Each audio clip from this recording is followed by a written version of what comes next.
On va démarrer donc ce webinaire sur les coraux.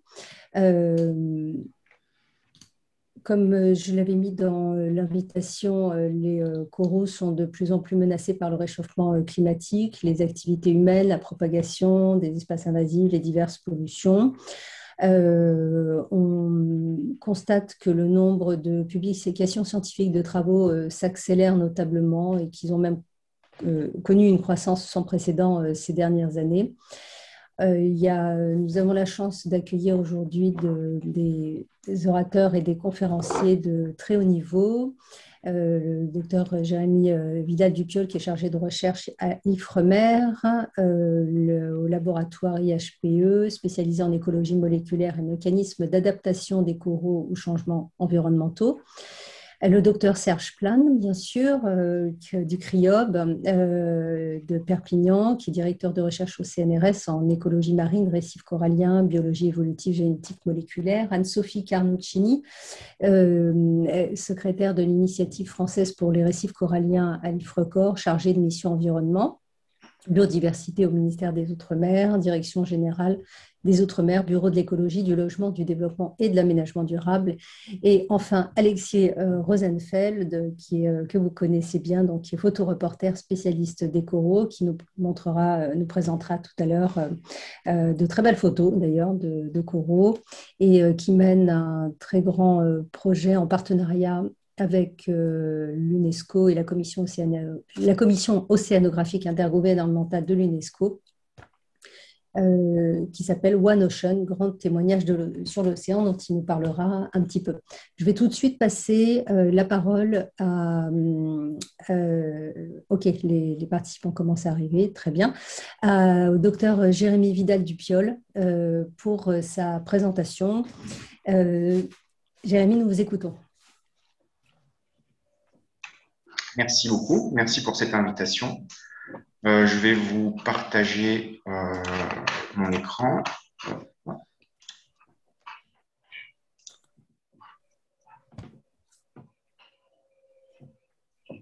Alors, que je le retrouve.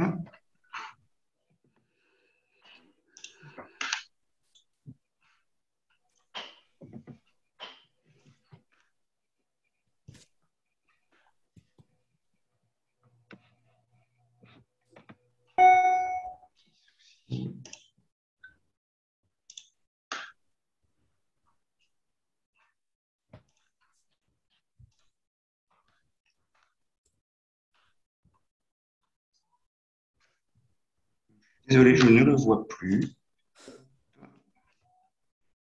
Ça y est, il est apparu. Voilà. Donc, bonjour à tous. Vous voyez mon écran, c'est bon? Oui, c'est parfait. Donc, bonjour à tous, merci beaucoup pour cette invitation. Donc, je m'appelle Jérémy Vidal-Dupiol, je suis chercheur au laboratoire Interaction Haute Pathogène Environnement qui est bilocalisé à l'Université de Perpignan et à l'Université de Montpellier. On a quatre instituts de recherche qui collaborent dans ce laboratoire, l'IFREMER, l'Université de Perpignan, le CNRS et l'Université de Montpellier. Et puis, un de nos modèles biologiques d'intérêt, ce sont les coraux scléractiniens. Donc, aujourd'hui, je vais vous présenter un peu les activités qu'on mène sur ce sujet et plus particulièrement celles qu'on développe sur l'étude des mécanismes d'adaptation et d'acclimatation des coraux, desquels on essaye d'extraire en fait des outils pour permettre une meilleure gestion de cet écosystème. Donc, tout d'abord, je vais commencer par quelques points clés. Les récifs coralliens, c'est un écosystème qui est essentiel tant d'un point de vue écologique que socio-économique. Écologiquement parlant, c'est la plus vaste communauté d'organismes au monde, plus de 600 000 km², caractérisée par une très forte biodiversité, plus de 950 000 espèces. Elle est caractérisée aussi par une grande complexité au niveau des interactions qu'on va pouvoir trouver dans cet écosystème, interactions entre organismes, interactions avec l'environnement. C'est un écosystème qui présente une forte productivité et qui protège de façon vraiment significative la côte des assauts de l'océan. D'un point de vue socio-économique, c'est un écosystème que l'on va trouver très fréquemment dans des pays en voie de développement. Et c'est un écosystème qui est le support de beaucoup de services écosystémiques, comme la pêche, le tourisme, l'aquaculture. Et c'est aussi un réservoir de molécules bioactives qui est vraiment inexploré et duquel on pourrait parfaitement identifier les médicaments de demain. Juste passer cette diapo à la main, qui ne passe pas. Cet écosystème, il présente la caractéristique majeure, en fait, de reposer sur un type d'organisme, qui en sont le constructeur et l'architecte, c'est les coraux scléractiniaires. Ces coraux scléractiniaires, c'est des organismes, on voit quelques photos ici, qui sont très simples d'organisation, qui sont vraiment à la base des animaux, hein, d'un point de vue évolutif. C'est des organismes qui sont pour la plupart coloniaux, c'est-à-dire que plusieurs individus vont vivre ensemble pour former une colonie.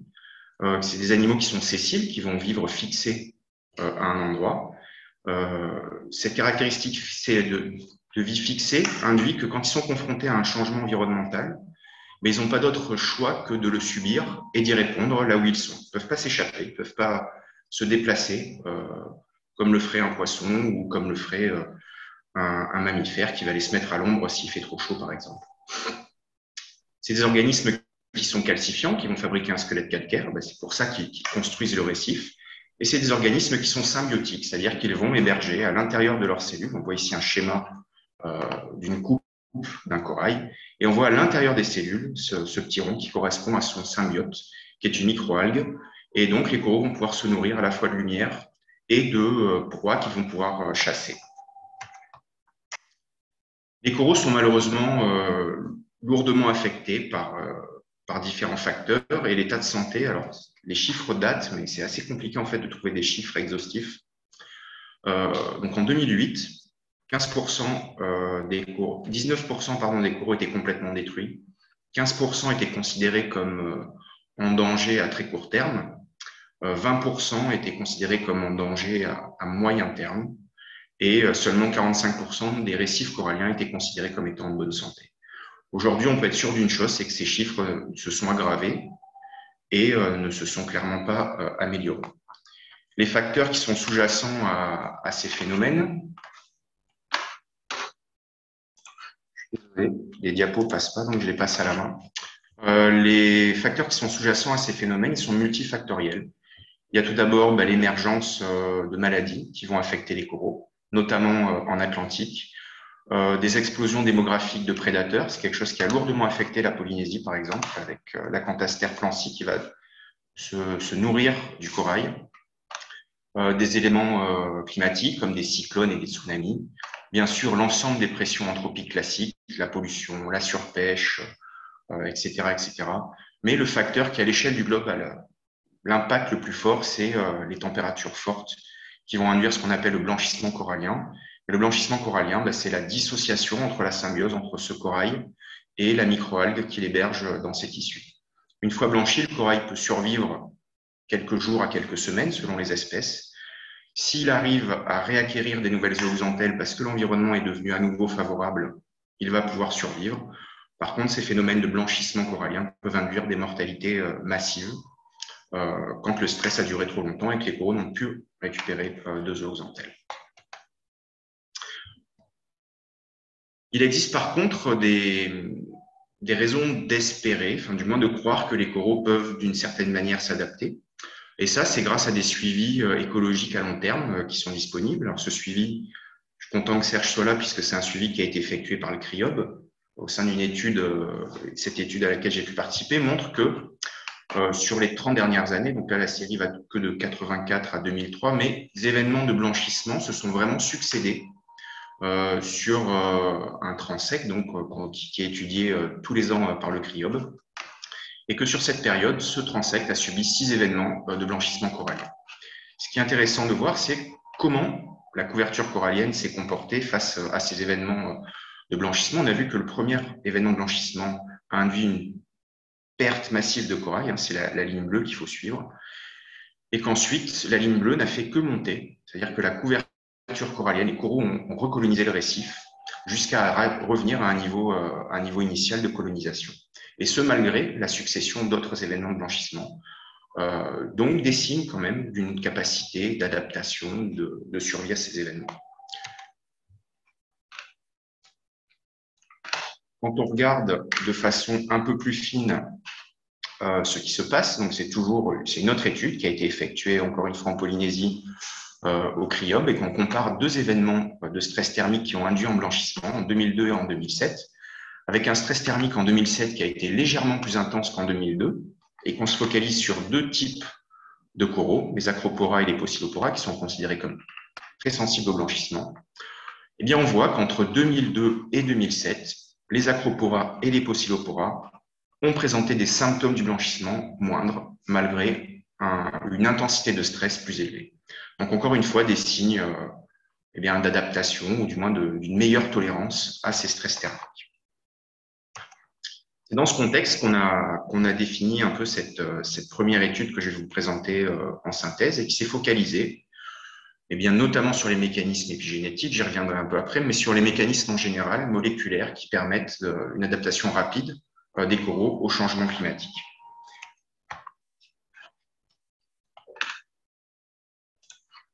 Pour répondre à cette question, on est parti d'une colonie corallienne. Je vous rappelle qu'une colonie corallienne, c'est un ensemble d'individus qui normalement est identique et qu'on peut bouturer exactement comme une plante. Donc, à partir d'une colonie corallienne, on a créé deux lots de coraux. Un lot ici qu'on a appelé entraîné et un lot ici qu'on a appelé naïf. Le lot entraîné, il a subi une expérience qui a duré 2 ans en aquarium, avec, au cours de ces 2 ans, un premier stress thermique. Donc, on a augmenté la température jusqu'à atteindre le seuil inducteur de blanchissement. On a fait blanchir ces coraux. On a baissé la température une fois qu'ils avaient blanchi. On les a laissés 1 an récupérer de ce blanchissement. 1 an, c'est le temps minimum qu'il y a entre 2 événements de blanchissement en milieu naturel. Au terme de cette année, ils avaient récupéré, ils avaient repris leur croissance. On les a stressés une 2e fois selon le même protocole, induit un 2e blanchissement, abaissé la température, laissé ces coraux récupérer pendant une année et au terme de cette 2e année, effectué un 3e événement de blanchissement durant lequel on a prélevé des échantillons pour pouvoir étudier ce qui s'était passé. En parallèle, notre lot naïf, lui, est resté durant les 2 ans à une température contrôle non stressante et a subi le même protocole de stress à la fin de la 2e année. En parallèle de cette expérience, on a évidemment suivi, au cours de cette 2e année, les capacités de thermotolérance de ces 2 lots de coraux. Et on se rend compte, donc en bleu ici, encore une fois, les coraux qui n'avaient jamais été stressés, naïfs, et en rouge, les coraux qui ont été entraînés par des événements récurrents de stress thermique. Et on voit que peu importe le descripteur de thermotolérance que l'on va regarder, les coraux entraînés présentent une résistance à la température, une tolérance à la température. Résistance, c'est pas le bon mot, une tolérance qui va être améliorée par rapport au courant contrôle. Donc, par la suite, on s'est servi de ces échantillons pour essayer de comprendre quels étaient les mécanismes moléculaires sous-jacents à cette augmentation de thermotolérance. Et on a développé ce qui nous est cher, une approche intégrative multi-omique et qui permet en fait de regarder à plein d'échelles moléculaires différentes qu'est-ce qui a pu se passer en termes d'adaptation et d'acclimatation. Donc, avant d'aller plus loin, je me permets juste un parallèle parce que ces approches omiques, ce n'est pas forcément quelque chose de familier pour tout le monde. Donc, je me permets un parallèle pour que chacun puisse vraiment positionner les différentes échelles de ces approches omiques. Tout d'abord, on a le génome. D'accord ? Le génome, c'est quoi ? C'est une sorte de livre de cuisine dans lequel on va trouver des recettes. La séquence de la recette va être transmise de génération en génération, peut être légèrement modifiée, mais des grosses modifications de cette séquence sont extrêmement rares. Et généralement, un organisme a cette même recette pour toute la durée de sa vie. Chaque recette va correspondre à un gène. Un gène, c'est une recette. Ce gène va permettre de fabriquer une recette, donc ici, cette tarte aux pommes, qui correspond en fait en biologie moléculaire et en biologie cellulaire à la protéine. C'est donc la protéine qui effectue l'action, c'est l'objet de cette recette, c'est fabriquer cette protéine pour qu'elle effectue une action. Et entre les deux, on va trouver l'épigénome. L'épigénome, c'est quelque chose c'est une annotation qui va permettre, comme une grand-mère, qui va annoter sa recette de façon à l'améliorer légèrement. Donc, au cours de l'histoire de la vie, on va pouvoir légèrement modifier la recette grâce à ces annotations. On ne va pas changer le texte de la recette, mais on va légèrement la modifier. Et ces annotations vont pouvoir jouer sur l'expression des gènes et être transmis potentiellement aussi aux générations suivantes. Et donc, c'est un peu ces différents compartiments, génome, gène, du moins expression des gènes, épigénome, qu'on a étudiés pour essayer de comprendre l'adaptation de ces coraux. Tout d'abord, on s'est focalisé sur des potentielles modifications de l'assemblage en symbiote qu'on a au sein des coraux stressés, enfin entraînés et non entraînés. Puisqu'on sait que c'est quelque chose qui est possible si il y a un changement des symbiotes en faveur de symbiotes qui sont plus thermotolérants, on peut avoir une colonie corallienne dans son ensemble qui va être plus thermotolérante. Les approches qu'on a développées ici nous ont montré qu'il n'y avait pas de changement majeur dans cette association et que les tout petits changements qu'on peut voir ici, le rouge qui disparaît chez les coraux entraînés, ne permettraient pas d'expliquer, selon les données connues actuelles, l'augmentation de thermotolérance qu'on a pu observer. Dans un deuxième temps, on a cherché à étudier l'expression des gènes de nos coraux pour voir en fait comment les coraux qui avaient été entraînés en rouge et comment les coraux qui n'avaient pas été entraînés en bleu répondaient.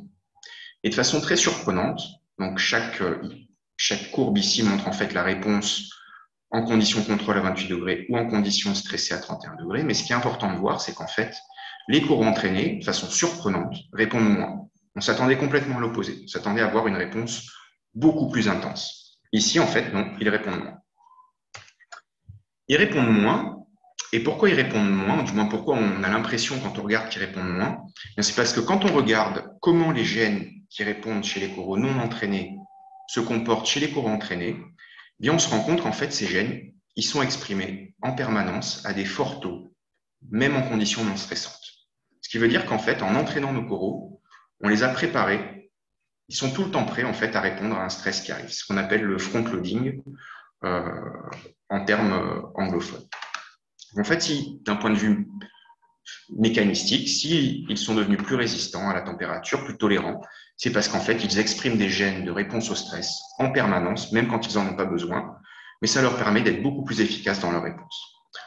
Par la suite, on a cherché à comprendre par quel mécanisme ces gènes, ces modifications d'expression avaient été induites, et on s'est focalisé donc sur le génome et sur l'épigénome. Au niveau de l'épigénome, on a identifié un très grand nombre de modifications entre nos coraux entraînés et nos coraux non entraînés. Et de façon très surprenante, on a aussi identifié l'apparition de variations génétiques, ce qui était assez peu attendu, mais on sait que les coraux ont cette capacité, de fait qu'ils vivent en colonie, à pouvoir induire de la variabilité génétique, du moins la tolérer beaucoup mieux qu'un organisme qui ne vit pas en colonie. Et pour finir, on a chercher à comprendre en fait quels étaient les gènes qui avaient été affectés par ces modifications épigénétiques ou ces modifications génétiques. Et ce qu'on a pu trouver, c'est qu'en fait, au niveau épigénétique seulement, on retrouve un très très grand nombre des gènes de réponse au stress qui ont été identifiés précédemment. Donc notre conclusion, c'est que par des modifications épigénétiques qui ont été induites par l'entraînement qu'on leur a fait subir, eh bien, ils ont pu exprimer en permanence ces gènes de réponse au stress qui leur permet d'avoir une réponse plus efficace quand un stress apparaît et donc de mieux tolérer les stress thermiques.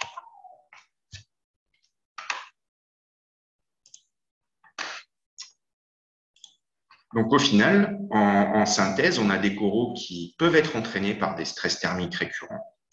On a donc un entraînement qui va induire des modifications au niveau génomique. Et ces modifications, elles peuvent être suivies, elles peuvent être mesurées, quantifiées. C'est ce qu'on voit ici, par exemple, les parties oranges sur le diagramme qu'on voit à droite correspondent aux zones du génome qui ont été modifiées.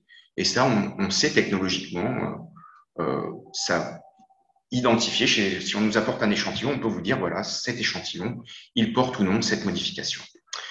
Et puisque ces marques génomiques peuvent être trouvées et induites expérimentalement, on pense qu'on peut également les identifier en population naturelle et en extraire des outils pour permettre une meilleure gestion des écosystèmes, puisque pouvoir identifier les zones récifiques qui sont adaptées eh bien, ça permet de dire que c'est préférentiellement cette zone-là qu'il faut protéger de façon à maximiser les chances de dispersion de ces coraux adaptés, ou alors qu'il faut utiliser préférentiellement ces coraux pour faire de la restauration.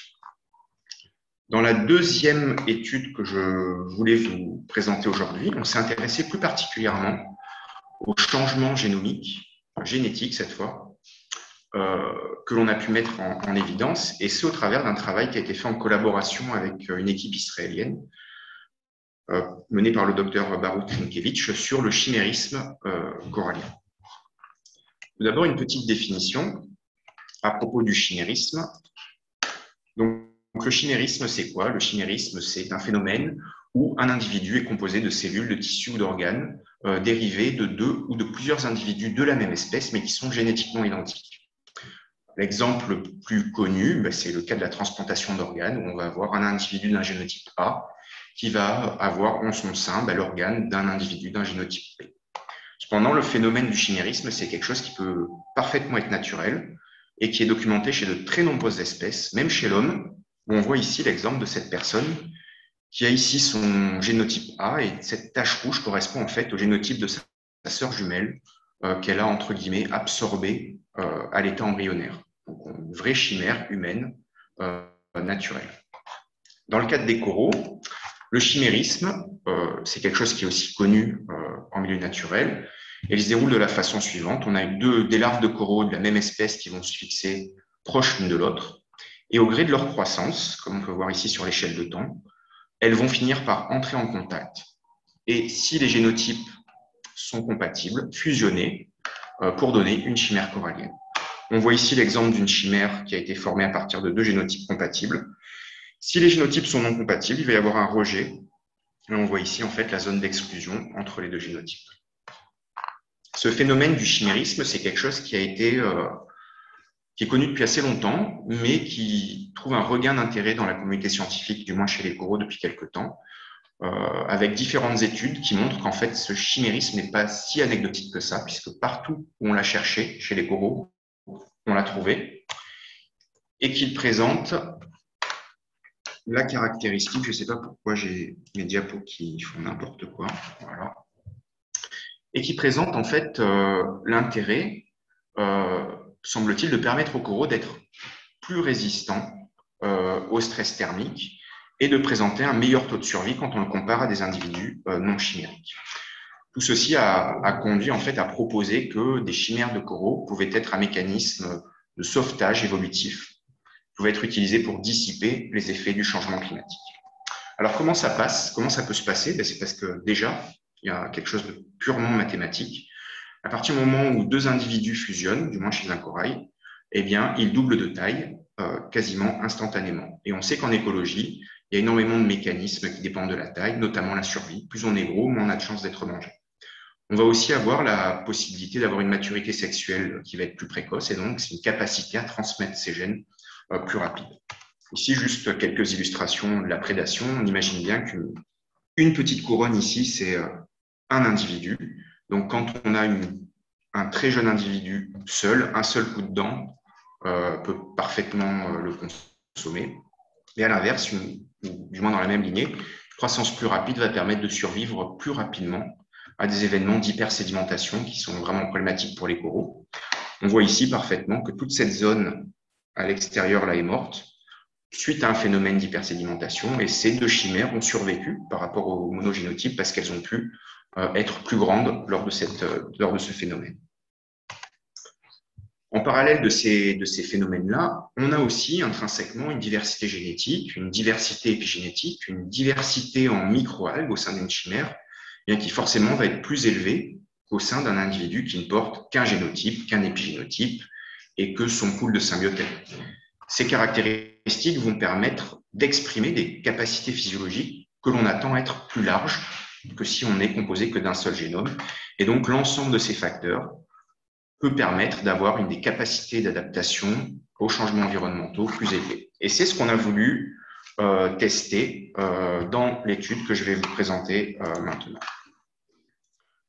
Pour ce faire, on est allé en mer Rouge à Eilat. On a capturé des larves de coraux durant la saison de reproduction Et on a mis des larves de coraux à fixer, proches les unes des autres, ou isolées les unes des autres, de façon à créer des chimères ou à créer des non-chimères. Une fois que ces deux entités ont été constituées, on les a placées dans une nurserie, qui est un radeau flottant à 10 mètres de profondeur, dans des conditions vraiment optimales pour les coraux. Et on les a laissés pendant une année sur cette nurserie, de façon à ce qu'elle gagne en taille et qu'elle nous permette d'avoir suffisamment de matériel biologique pour la suite de nos expériences. On a suivi ces coraux à 6 et 12 mois, et on a confirmé que, en conditions naturelles, en fait, les chimères présentent des taux de survie à 6 mois et à 12 mois qui sont effectivement plus importants que des individus non chimériques. Par la suite, on a voulu induire un stress à ces chimères, et pour ce faire, on a effectué une expérience dite de translocation, c'est-à-dire qu'on a transféré la moitié de nos coraux d'une profondeur de 10 mètres à une profondeur de 2 mètres. On a maintenu ce traitement pendant 48 heures, et ce traitement a permis d'induire en orange une augmentation de la température, en termes de valeur absolue, mais aussi en termes de fluctuation, ce que l'on sait être un facteur de stress pour les coraux, et une augmentation très forte de la lumière, ce que l'on sait aussi être un facteur de stress quand c'est brusque pour les coraux. On a échantillonné donc, au bout de 48 heures l'intégralité de nos individus, et comme précédemment, on a effectué une approche multi-omique, un peu moins complète que précédemment, mais quand même, de façon à pouvoir comprendre en fait, les différences de réponse entre nos coraux. Donc, on a effectué ce qu'on appelle de la transcriptomie, c'est-à-dire l'étude de l'expression des gènes, du corail et de ses symbiotes, non chimériques, chimériques, à 10 mètres, à 2 mètres ou lors de la réponse. On a étudié la composition en symbiote et la composition en les communautés bactériennes qui étaient associées à ces colonies. Je vais tout de suite tuer le suspense pour les deux derniers points, puisque l'on n'a obtenu aucune différence dans nos différents traitements sur ces facteurs-là. Par contre, on a obtenu des choses assez intéressantes en termes de transcriptomique. Tout d'abord, sur l'effet du chimérisme, on a étudié en comparant à conditions environnementales constantes, donc soit à 10 mètres, soit à 2 mètres, le comparatif entre chimère et non-chimère. Ce qu'on a pu observer, c'est que, et de façon assez surprenante, on ne s'y attendait pas, on a pu voir que des coraux chimériques et non chimériques, les hôtes, les cnidaires, corail, exprimaient différentiellement 137 gènes, juste par le fait qu'ils étaient chimériques ou non. De façon très très surprenante, encore plus, là on s'y attendait vraiment encore moins, on a pu identifier plus de 1000 gènes différentiellement exprimés chez les symbiotes de chimères par rapport aux symbiotes de non-chimères, alors que les conditions sont vraiment identiques et que l'on a montré que génétiquement, ces symbiotes étaient identiques.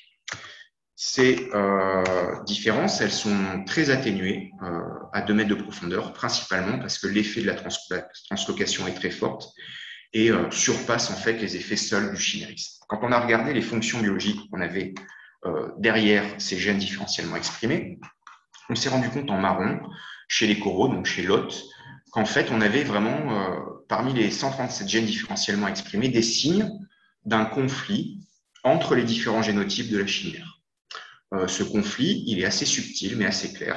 Donc, vraiment, de la cohabitation, mais un peu comme deux colocataires. Des fois, il semblerait que ça ne se passe pas forcément très bien. Et donc, des signes de conflit. Au niveau de la zooxanthelle, donc du symbiote microalgal, on a identifié des modifications potentielles des interactions trophiques, c'est-à-dire des échanges de nutriments entre l'hôte et son symbiote, peut-être en lien avec ces conflits au sein de l'hôte. Par la suite, on a étudié donc les différences de réponse à cette translocation entre les chimères et les non-chimères. Et on a pu voir donc 41 gènes différentiellement exprimés chez les microalgues, presque 700 gènes chez le cnidaire quand on est dans les non-chimères, et quelque chose moins intense pour le corail, avec 150 gènes différentiellement exprimés chez la chimère contre 200 chez le symbiote. Comme précédemment, on a cherché à mieux comprendre quelles étaient les fonctions biologiques qui se cachaient derrière ces gènes. On a trouvé chez le corail une réponse classique au stress, mais quand même beaucoup moins intense chez la chimère que chez l'hôte non chimérique, et une réponse également classique au stress à la lumière chez l'algue, qui était vraiment attendue, puisqu'on a la quantité de lumière qui a été multipliée par 7 à cause de la translocation.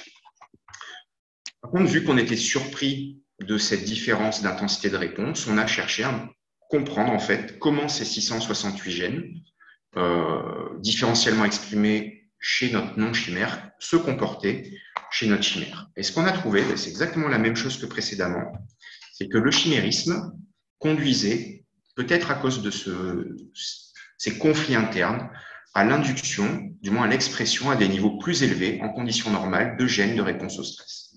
Donc, comme précédemment, les chimères semblent être préparées à répondre à des stress et c'est ça qui, pour nous, semblerait expliquer cette meilleure survie en milieu naturel.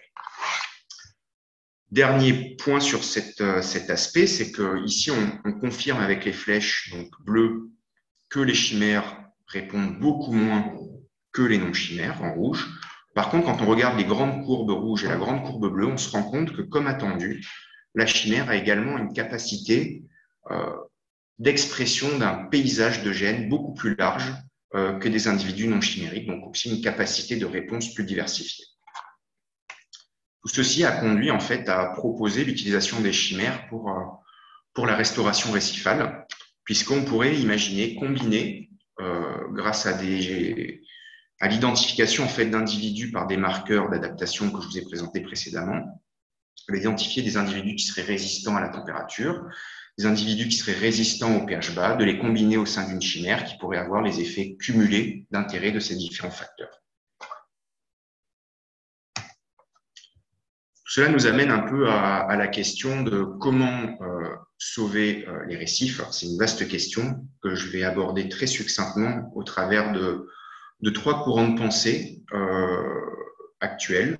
Un courant de pensée qui est porté par notamment beaucoup de monde, mais dont la voix principale est Terry Hughes en Australie, et pour qui il n'y a qu'un seul moyen de sauver les récifs, c'est vraiment d'avoir un effort global pour diminuer l'émission de CO2.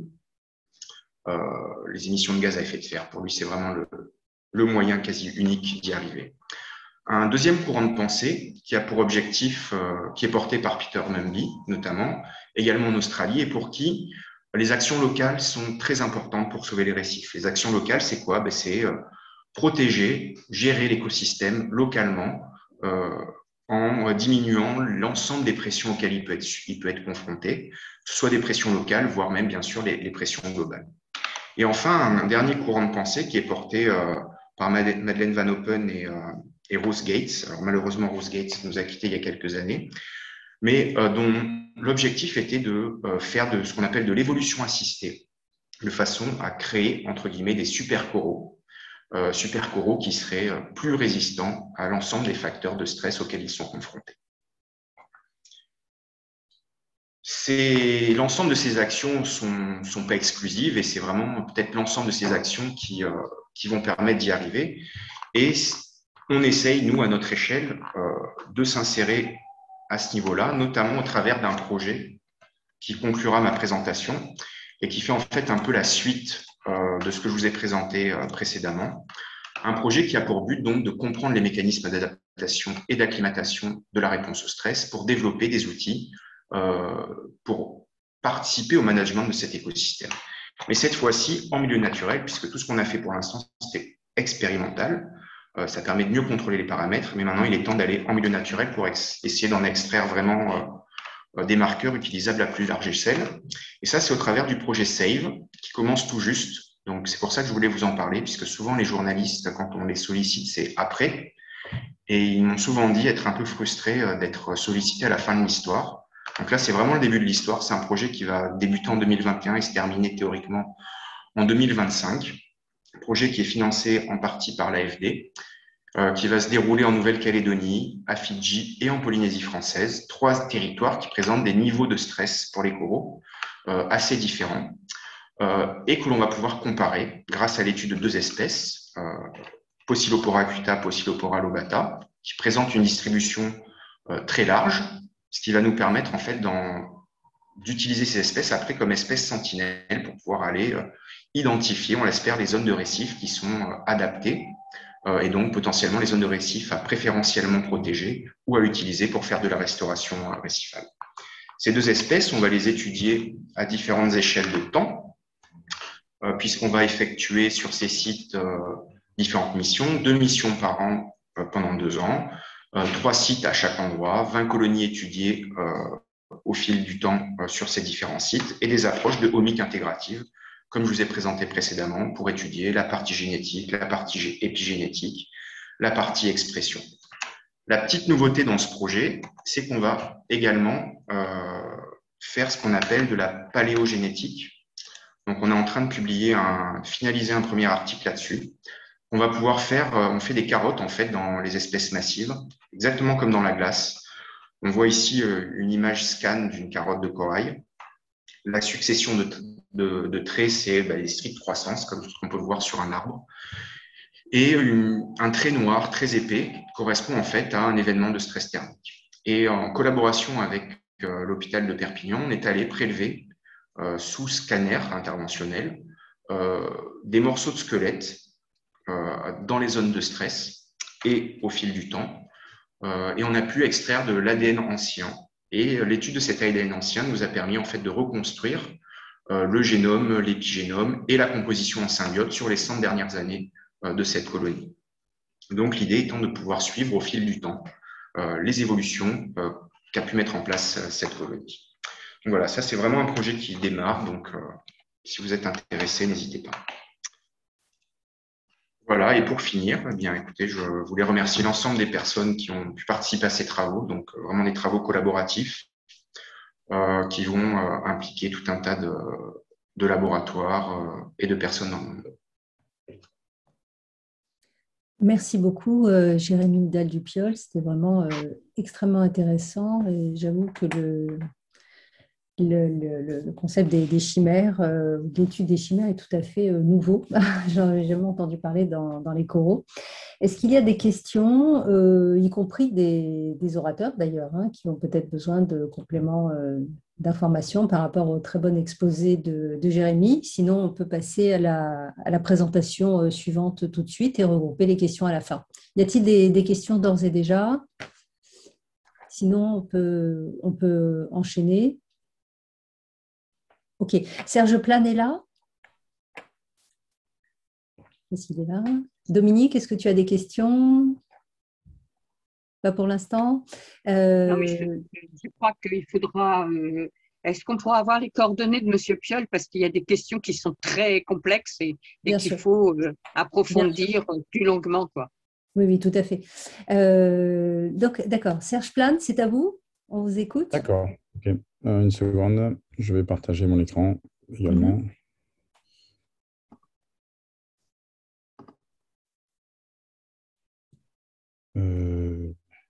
Est-ce que vous le voyez là, mon écran? Oui, oui, bien. Tout à fait. D'accord. Ok. Voilà, ça c'est la première. Donc, ma présentation va être beaucoup plus basique parce que je pense que parfois il est important à la fois de contextualiser, mais à la fois de réaliser finalement les challenges que l'on a face aux récifs coralliens et la situation dans laquelle sont les récifs coralliens. D'abord, quelques éléments clés, je dirais. Les récifs coralliens, ce n'est que 0,2% de la surface des océans. Donc, c'est d'une tête d'épingle, je dirais, à la surface des océans, mais ça cumule à peu près 25% de la biodiversité des océans. On a en gros une semaine. Vous m'entendez bien là? Je sais pas. Oui, très très bien. Oui. Par contre, Dominique, il faudrait couper ton son, Dominique, pour l'instant. Voilà. Donc, ça cumule à peu près 25% de la biodiversité des océans, c'est-à-dire en gros une espèce sur 4. Et cet écosystème repose sur une biodiversité qui est estimée à, je dirais, plus quelques centaines de milliers d'espèces, mais qui repose en gros sur 1200, 1400 espèces de coraux. C'est là aussi le challenge, c'est-à-dire que vous avez finalement une très grosse biodiversité, mais qui repose sur une diversité certes importante de coraux, mais finalement, au sein d'un taxon comme au sein d'un embranchement, 1200, 1400 espèces, ce n'est pas un taxon qui est hyper diversifié non plus. Voilà. Par contre, effectivement, c'est un écosystème dont on considère, sur quelques études qui ont été faites par les Nations Unies et par l'UNEP notamment, que c'est à peu près 1 demi-milliard de personnes qui en dépendent plus ou moins directement en termes de subsistance, en termes de financiers, en termes finalement de ressources. La France, là-dedans, c'est 12 000 km² de récifs. C'est à peu près 4,5% des récifs coralliens du monde. Donc, juste pour vous relater, j'avais parlé de 250 000 km² au niveau mondial. La France, c'est 12 000 km². L'essentiel de de cette surface en récif corallien, elle est sur 2 territoires qui sont la Nouvelle-Calédonie et la Polynésie française. Après, effectivement, la France a je dirais, des récifs coralliens en gestion et au travers de ces territoires d'outre-mer dans l'océan Pacifique, dans l'océan Atlantique, au travers des îles dans la Caraïbe, Guadeloupe, Martinique, Saint-Martin, etc. Mais également je dirais, dans l'océan Indien et évidemment dans le Pacifique. Donc, c'est la seule nation d'ailleurs qui a des récifs coralliens sur les 3 océans, puisque pour la plupart des autres pays, c'est beaucoup plus restreint, même par exemple pour les États-Unis qui n'ont pas de territoire dans l'océan Indien. Si on reprend ça, je dirais, à une échelle plus globale, et pour en parler au niveau français, on parle d'un équivalent en termes de biodiversité par rapport aux côtes françaises. Ce serait l'équivalent, un récif corallien, 1 km² de récif corallien supporterait autant de biodiversité que l'ensemble des côtes françaises. Donc, on parle évidemment de milieu littoral. Et voilà. Mais donc voilà ce qu'il en est un petit peu. C'est évidemment en Polynésie, par exemple, le tourisme, c'est la première économie de la Polynésie qui est, je dirais, principalement, basée sur l'attrait du récif corallien, mais c'est également la pêche lagonaire, c'est également la première ressource en protéines en Polynésie. Donc, c'est des enjeux très importants, des enjeux sociétaux très importants. Au-delà simplement de la beauté, de la diversité, il y a des enjeux sociétaux. Et ce récif corallien, finalement, ne repose que sur 2 principes. Il repose d'abord sur le principe de la clonalité et il repose ensuite sur le principe d'une symbiose. Alors, le principe de la clonalité, c'est finalement, lorsque vous avez ces 2 petits polypes que vous voyez, je dirais, juste en bas, eh bien, ce sont à la fois 2 individus, mais à la fois 2 individus qui ont exactement le même génome. On parle alors de système colonial et effectivement, je dirais, ces 2 individus, si vous les séparez, il y a exactement le même génome. Vous êtes sur un clone parfait. Alors, avec, comme le disait Jérémy, des modifications dans le temps qui peuvent intervenir, mais avec un clone qui est parfait. Et la deuxième chose, et ça c'est important, donc comprendre finalement après les capacités d'adaptation, parce que finalement, une colonie, même s'il y a un peu de chimérisme effectivement et quelques modifications, mais une colonie aura finalement une diversité génétique qui est relativement réduite parce que c'est une colonie de clones. Et le deuxième principe, c'est effectivement la zooxanthelle, c'est la symbiose avec une algue. Ce sont toutes ces petites bulles que vous voyez. Donc, vous voyez sur l'image de droite, le petit diverticule que vous voyez, c'est une des tentacules du polype. Et toutes les bulles que vous voyez, toutes les ronds que vous voyez, ce sont des zooxanthelles. Donc, c'est une algue unicellulaire. C'est une algue unicellulaire qui permet, je dirais, d'utiliser effectivement le soleil, comme toutes les plantes, pour catalyser des chaînes carbonées. Et les chaînes carbonées, c'est quoi? C'est le sucre. Donc, c'est les sucres. Alors, les sucres à divers niveaux. Et ces sucres-là, ça va être l'énergie finalement de la cellule derrière. Et on estime que le récif corallien, dans un corail, dans une cellule de corail avec une zooxanthelle, eh bien, vous avez entre 80 à 90% de l'énergie qui est issue finalement de la zooxanthelle, de l'algue. Donc finalement, l'association, elle est vraiment très en faveur, je dirais, du corail, puisqu'elle permet au corail de récupérer, je dirais, des sucres de façon importante. Et pour vous donner une idée, à titre de comparaison, lorsque vous avez un corail rouge de Méditerranée, donc on parle d'un corail branchu de Méditerranée, vous êtes sur des croissances qui sont de l'ordre du quelques millimètres, on va dire demi-centimètre au grand maximum par an. Lorsque vous êtes sur un corail branchu, je dirais dans le Pacifique ou dans l'Atlantique, c'est tout à fait la même chose, vous êtes sur des croissances qui sont plutôt de l'ordre de 10 à 20 centimètres et je dirais une bonne moyenne aux alentours de 15 centimètres. Donc, vous avez une capacité de croissance qui est due justement à cet apport énergétique qu'entraîne la zooxanthelle. Et c'est ça qui est finalement le moteur du récif corallien. C'est cette symbiose parce qu'elle va décupler la capacité de calcification, décupler la capacité de construction et donc d'accrétion corallienne et au final décupler la capacité d'aller à construire ces fameux récifs coralliens, ces fameuses barrières récifales que l'on ne trouve pas autrement, je dirais, au niveau naturel. C'est vraiment la plus grosse construction vivante existante. Voilà. On parle d'ailleurs aujourd'hui, et pas à cause de ce que je viens de vous dire, on parle du contexte de forêt animale. Alors, Pourquoi forêt animale? Parce qu'effectivement, on est dans un contexte, je dirais, un peu au contexte forêt tropicale, sauf que le corail, c'est un animal, et donc c'est pour ça qu'on parle de forêt animale. On parle de forêt animale, d'ailleurs, lorsqu'on parle de gorgone également. Et donc, il y a tout un contexte qui se revisite actuellement sur cette notion de forêt animale et en quoi, finalement, cette forêt va maintenir, je dirais, une diversité, et notamment toute une diversité associée, comme finalement l'arbre est à la base d'une forêt, là, c'est le corail qui serait à la base ou la gorgone qui serait à la base d'un autre type de forêt. Donc, c'est des nouveaux concepts qui sont en cours de développement de nos jours. Voilà. Alors, le récif corallien, c'est à peu près… alors, évidemment, il y a des divergences de point de vue parce que chacun a des façons différentes de le mesurer, mais on considère que c'est à peu près 20% de pertes sur les 25-30 dernières années.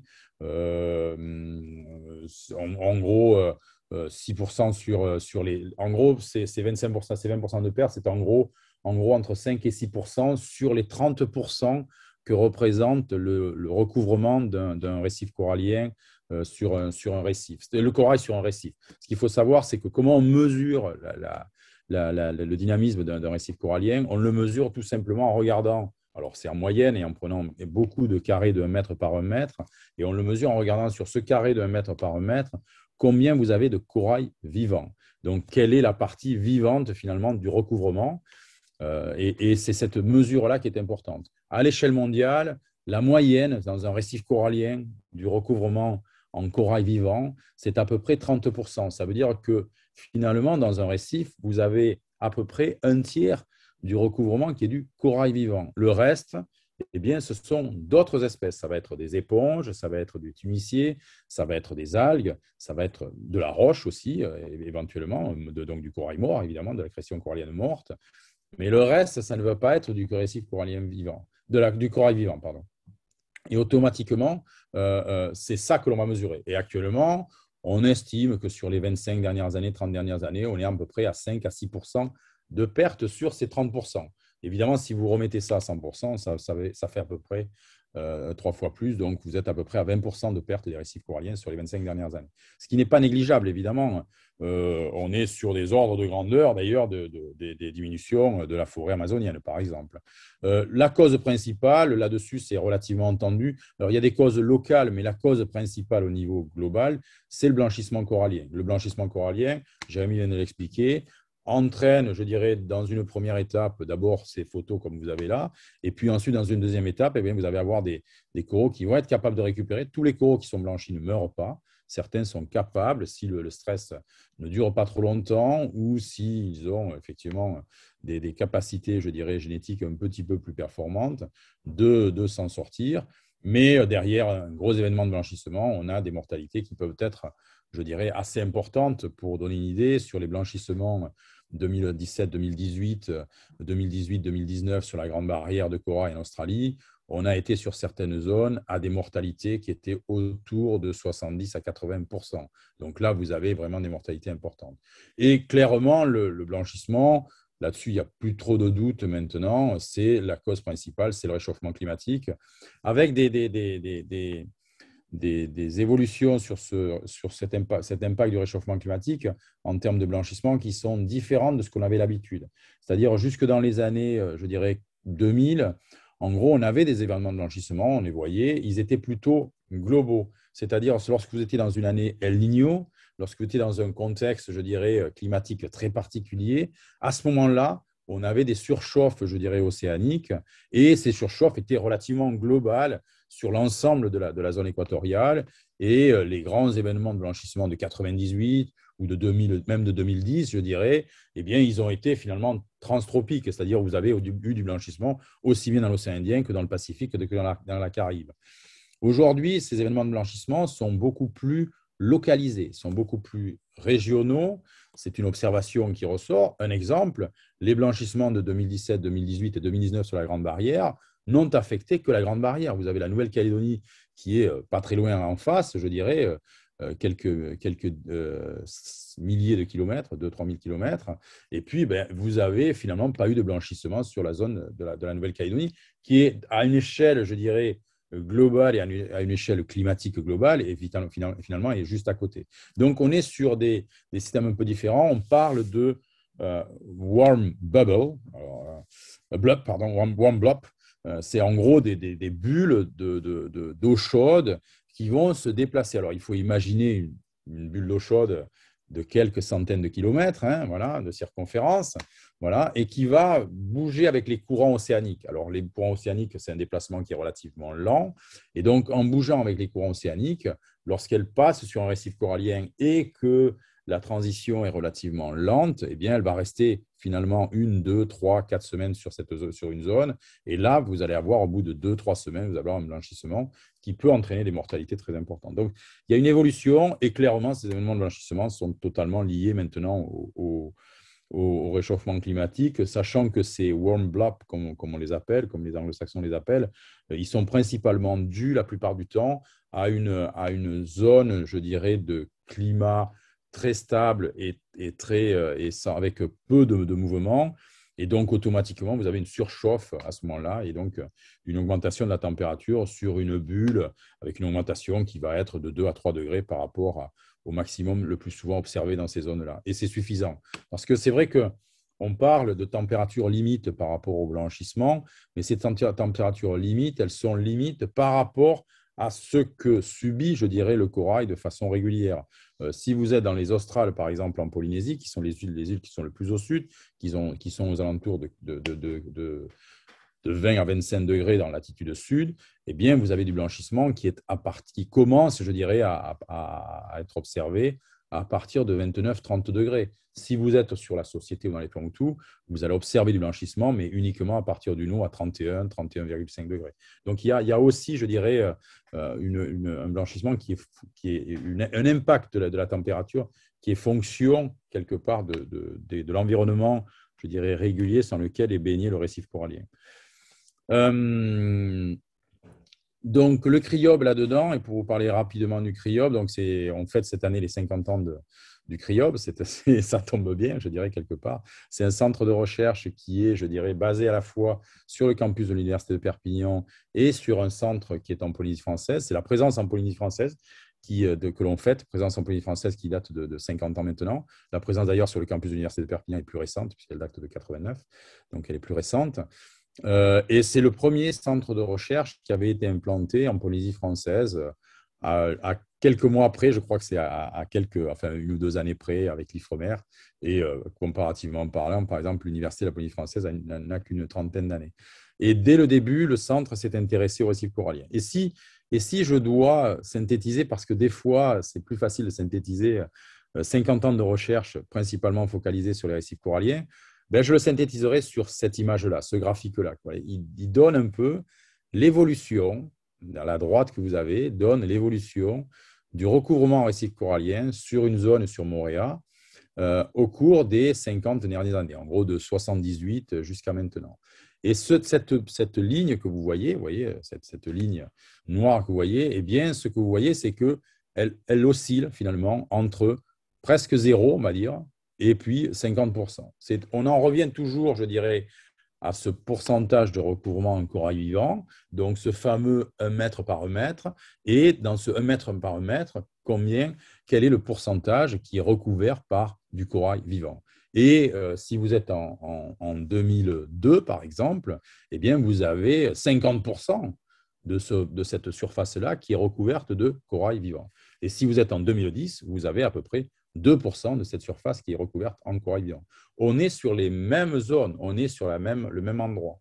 Et ça, c'est principalement dû à 3 grands phénomènes qui sont les plus importants, qui sont d'une part les phénomènes, je dirais, qui sont climatiques, associés certains à un impact dur qui peut être un cyclone, qui va avoir un impact très fort, mais avec un impact qui est, je dirais, principalement sur une zone de 0 à 15-20 mètres de profondeur.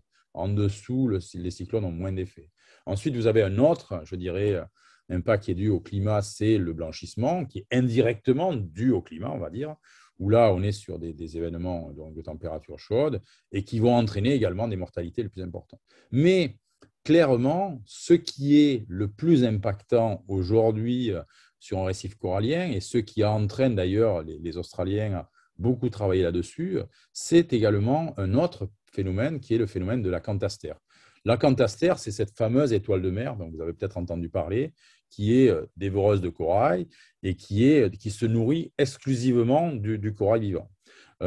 Avec une prédilection pour les coraux branchus par rapport aux coraux massifs. Je reviendrai sur cette notion de branchus par rapport au massif un peu plus tard. Et donc, cet acanthaster, clairement, lorsque vous avez des invasions d'acanthaster, eh bien, vous avez une destruction qui est presque totale du récif corallien, avec en plus une action qui va être à partir de 50-60 mètres de profondeur jusqu'à quasiment au niveau de la surface et de la zone du déferlement des vagues. Et là, vous allez avoir, et vous le voyez, par exemple, dans les années 78 à 82, par exemple, on est passé d'à peu près 40% de recouvrement en corail vivant à presque 0%, on était aux alentours de 5%.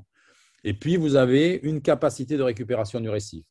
Vous avez par exemple eu de 82 en gros jusqu'à 90, un petit peu avant d'ailleurs 89, eh bien vous avez eu finalement une absence de nouveaux stress. Et en l'absence de nouveaux stress, eh bien on est repassé en l'espace de 6-7 ans, c'est relativement rapide, hein, on est repassé à peu près 40% de corail vivant de nouveau. Et puis de nouveau, vous avez eu, alors cette fois-ci ça a été un blanchissement suivi d'un cyclone. Et là, vous avez eu de nouveau une perte de récifs coralliens et de coraux importante. Et puis, on est repassé par un recouvrement qui était aux alentours de 10%. Et puis, de nouveau, pendant un certain temps, pendant une dizaine d'années, pas d'événements, je dirais, catastrophiques associés dans cette zone-là au récif corallien. Et vous êtes repassé, même cette fois-ci, comme la période a été plus longue, sans événements catastrophiques, vous êtes repassé jusqu'à quasiment 60% de recouvrement en corail vivant. Et puis, on a cumulé, je dirais, récemment, à partir de 2008, à la fois de l'acanthaster, à la fois un cyclone, à la fois un blanchissement. Et là, on est repassé par un récif corallien où il n'y avait plus que 2% de corail vivant qui je dirais, représentait ce fameux 1 mètre carré. Et puis depuis, eh bien, on est plutôt en phase de croissance de nouveau et puis une phase de récupération. Ça montre quoi? Alors, cette série temporelle, c'est la série temporelle actuellement qui est la plus longue au monde. Il n'y a pas d'autres endroits où on peut revenir aussi loin. Alors, aussi loin, il y a eu quelques séries dans la Caraïbe, enfin une série dans la Caraïbe, mais qui a été interrompue il y a quelques années. Et donc, du coup, aussi longue, je dirais, c'est la plus longue qui existe. Mais ce qu'elle montre, c'est qu'on est vraiment sur un écosystème vivant et un écosystème très cyclique, avec une capacité de récupération. Alors, on parle de résistance, de résilience, alors on parle plutôt de résilience, mais une capacité de récupération qui est importante. Et c'est ça qui est aussi un des aspects, c'est parce que le corail est capable de pousser de 10 à 15 cm quand c'est un corail branchu par an, capable d'avoir une calcification très forte, qu'on est sur un écosystème qui est capable de récupération. Moi j'insiste beaucoup pour ça parce que c'est aussi un signe je dirais, comment dire, que l'écosystème vaut le coup d'être protégé aujourd'hui parce que si on aide un peu, on va pouvoir être plus résilient. Alors, ce n'est pas parce qu'il récupère que tout se passe bien. Et moi aussi, là, j'ai un truc qui ne passe pas. C'est amusant, ça passait jusqu'à présent. Voilà, mais ça passe. Voilà. Ce n'est pas parce que le système récupère que tout va bien. Et là, je vais retranscrire quelques données. Vous voyez, je ne travaille pas sur, je ne vous présente pas beaucoup de données. Je veux essayer de montrer les points clés, à mon avis, dans comprendre finalement l'importance du récif corallien d'une part et la situation actuelle et le contexte dans lequel se situe le récif corallien aujourd'hui. Là, vous avez un travail qu'on a réalisé à l'échelle de tout le Pacifique. Ce travail, d'ailleurs, est en train d'être finalisé à l'échelle monde actuellement, qui est dans le cadre du GCRMN, du Global Coral Reef Monitoring Network, qui est une entité qui est, je dirais, coordonnée par l'ICRI, qui est l'Initiative internationale sur les récifs coralliens, qui est une initiative où les pays, finalement, se sont rassemblés pour avoir une capacité de lobbying et d'impact sur les politiques de gestion et de conservation des récifs coralliens. Donc, et un des éléments qui est essentiel, c'est finalement de savoir où on en est, c'est-à-dire le fameux statut. Où est-ce qu'on en est? d'où on vient en termes de récifs coralliens et quelles sont les perspectives. Alors, les perspectives, c'est toujours un peu délicat, mais au moins de savoir où on en est aujourd'hui sur la situation des récifs coralliens. Parce que sinon, effectivement, on se rend compte que l'on entend et que l'on lit tout et n'importe quoi. Voilà. Donc là-dessus, ce que l'on a pu observer, c'est qu'à l'échelle du Pacifique, et vous savez, on est remonté jusque dans les années 90, eh bien, finalement, vous voyez cette ligne que l'on a qui est le pourcentage de coral cover, et donc toujours ce fameux pourcentage de recouvrement en corail vivant, eh bien, c'est assez fantastique, mais on n'est pas trop dans les approches un peu catastrophiques dont tout le monde parle actuellement, où on a perdu des centaines de pourcentages, enfin non, des dizaines de pourcentages de corail. Non, on est sur quelque chose qui semble un petit peu plus stable que ce que les gens voudraient en dire lorsque l'on travaille sur les vraies données. Lorsqu'on travaille sur effectivement l'impression, eh bien, vous savez très bien que l'impression que vous avez n'est pas forcément l'impression qu'avaient vos parents et encore moins l'impression qu'avaient vos grands-parents et que souvent, on a tendance à transformer cette impression. Voilà. Mais lorsqu'on travaille sur les vraies données, on n'est pas tout à fait là-dessus et on est plutôt sur quelque chose qui est aujourd'hui relativement stable. Alors, il y a une légère décroissance, mais qui se situerait aux alentours de 5%. On est quand même assez loin des 20%. Alors, certes, on est dans le Pacifique. C'est une zone qui est plutôt, je dirais, préservée par rapport à d'autres zones, mais c'est ce qu'il en est. Voilà. Ce que l'on observe par contre, qui est beaucoup plus, je dirais, à prendre en considération, c'est que vous voyez, vous avez 3 graphiques, et vous avez donc le graphique de gauche, n'en parlons pas, c'est celui qu'on vient de voir en grand, c'est l'ensemble, et puis vous avez ensuite à côté deux grandes familles de coraux qui sont d'un côté les porites, que l'on appelle, c'est en gros toutes les familles de coraux massifs, ceux qui font des grosses boules, qui certaines vont faire d'ailleurs jusqu'à plusieurs mètres de diamètre, et qui vont d'ailleurs, pour donner un élément là-dessus, c'est que les colonies les plus anciennes dans les récifs coralliens, on les estime à peu près 3 à 4 000 ans. Hein. Donc, ça veut dire qu'il y a 3 ou 4 000 ans, il y avait déjà un polype de ce clone-là qui était présent sur cette colonie. Il y a tout un questionnement d'ailleurs sur justement est-ce que le polype initial est toujours là ou est-ce qu'il n'y est plus et qu'il a été remplacé. Ça, c'est toute une question, notamment des questions que l'on se pose dans la grosse expédition qui est Tara Pacifique, qui est d'essayer de comprendre au final si le vieillissement du corail, et il y a des laboratoires, notamment des laboratoires INSERM, mais des laboratoires en médecine humaine, qui s'intéressent énormément à notamment la question des télomères et du vieillissement des télomères sur le corail, et pourquoi est-ce que le corail peut vivre si longtemps, etc. Je vous rappelle qu'on est dans des forêts animales, hein, donc on n'est pas dans la plante, on est dans de l'animal, donc forcément quelque chose qui se rapproche un petit peu plus de nous, quelque part. Mais pour revenir au graphique d'ici, des fois je transgresse un petit peu, pour revenir au graphique d'ici, vous avez donc au milieu le recouvrement de ce fameux porites, ces fameuses espèces, je dirais ce groupe d'espèces massifs, et puis vous avez de l'autre côté le recouvrement Pocillopora, qui est plutôt un groupe d'espèces, une famille, où ce ne sont que des coraux branchus. Ce sont ceux qui ont une croissance la plus rapide. Le porites et grosses boules, on est sur une croissance qui est de l'ordre du 1 cm par an. Mais vous voyez, c'est de la croissance massive. Lorsque vous êtes sur du branchu, vous êtes sur ce que je vous disais, c'est-à-dire des croissances qui sont aux alentours de 10, 15 jusqu'à 20 cm par an. Ce que l'on observe, c'est clairement le porites, lui, il augmente. Il est passé quasiment de 1 ou 2% dans la composition du recouvrement aux alentours de 15 à 20%. Et puis, le Pocillopora, lui, il est passé d'un recouvrement qui était aux alentours de 15 à 20%, avec d'ailleurs par étapes pour arriver aujourd'hui à un recouvrement qui est relativement faible. Là, je parle de données qui sont à l'échelle du Pacifique. Donc, ce qui est clair, c'est que les récifs coralliens, ils sont stables, je dirais, ou relativement stables en recouvrement. Ils se transforment énormément, je dirais, d'un point de vue composition. Et un des challenges, actuellement, c'est d'anticiper à quoi vont ressembler les récifs coralliens. Parce que ce qui est clair, c'est qu'aujourd'hui, c'est ça. Alors, vous avez ça là. Là-dedans, vous avez au moins, je dirais, une quinzaine, une vingtaine d'espèces sur cette photo, probablement plus. Et puis, vous arrivez à ça, qui est un récif qui existe déjà. Hein. Là, vous avez l'image d'un récif dominé par du porites, avec un recouvrement qui est plus important que celui-ci. C'est-à-dire, si vous parlez en taux de recouvrement, celui-ci a moins de recouvrement que celui-ci. Bon, mais celui-ci, le problème, c'est c'est les récifs que l'on trouve à Clipperton, et c'est à peu près, je dirais, une espèce dominante qui est un porites, et puis quelques espèces anecdotiques, à peu près une dizaine d'espèces de coraux.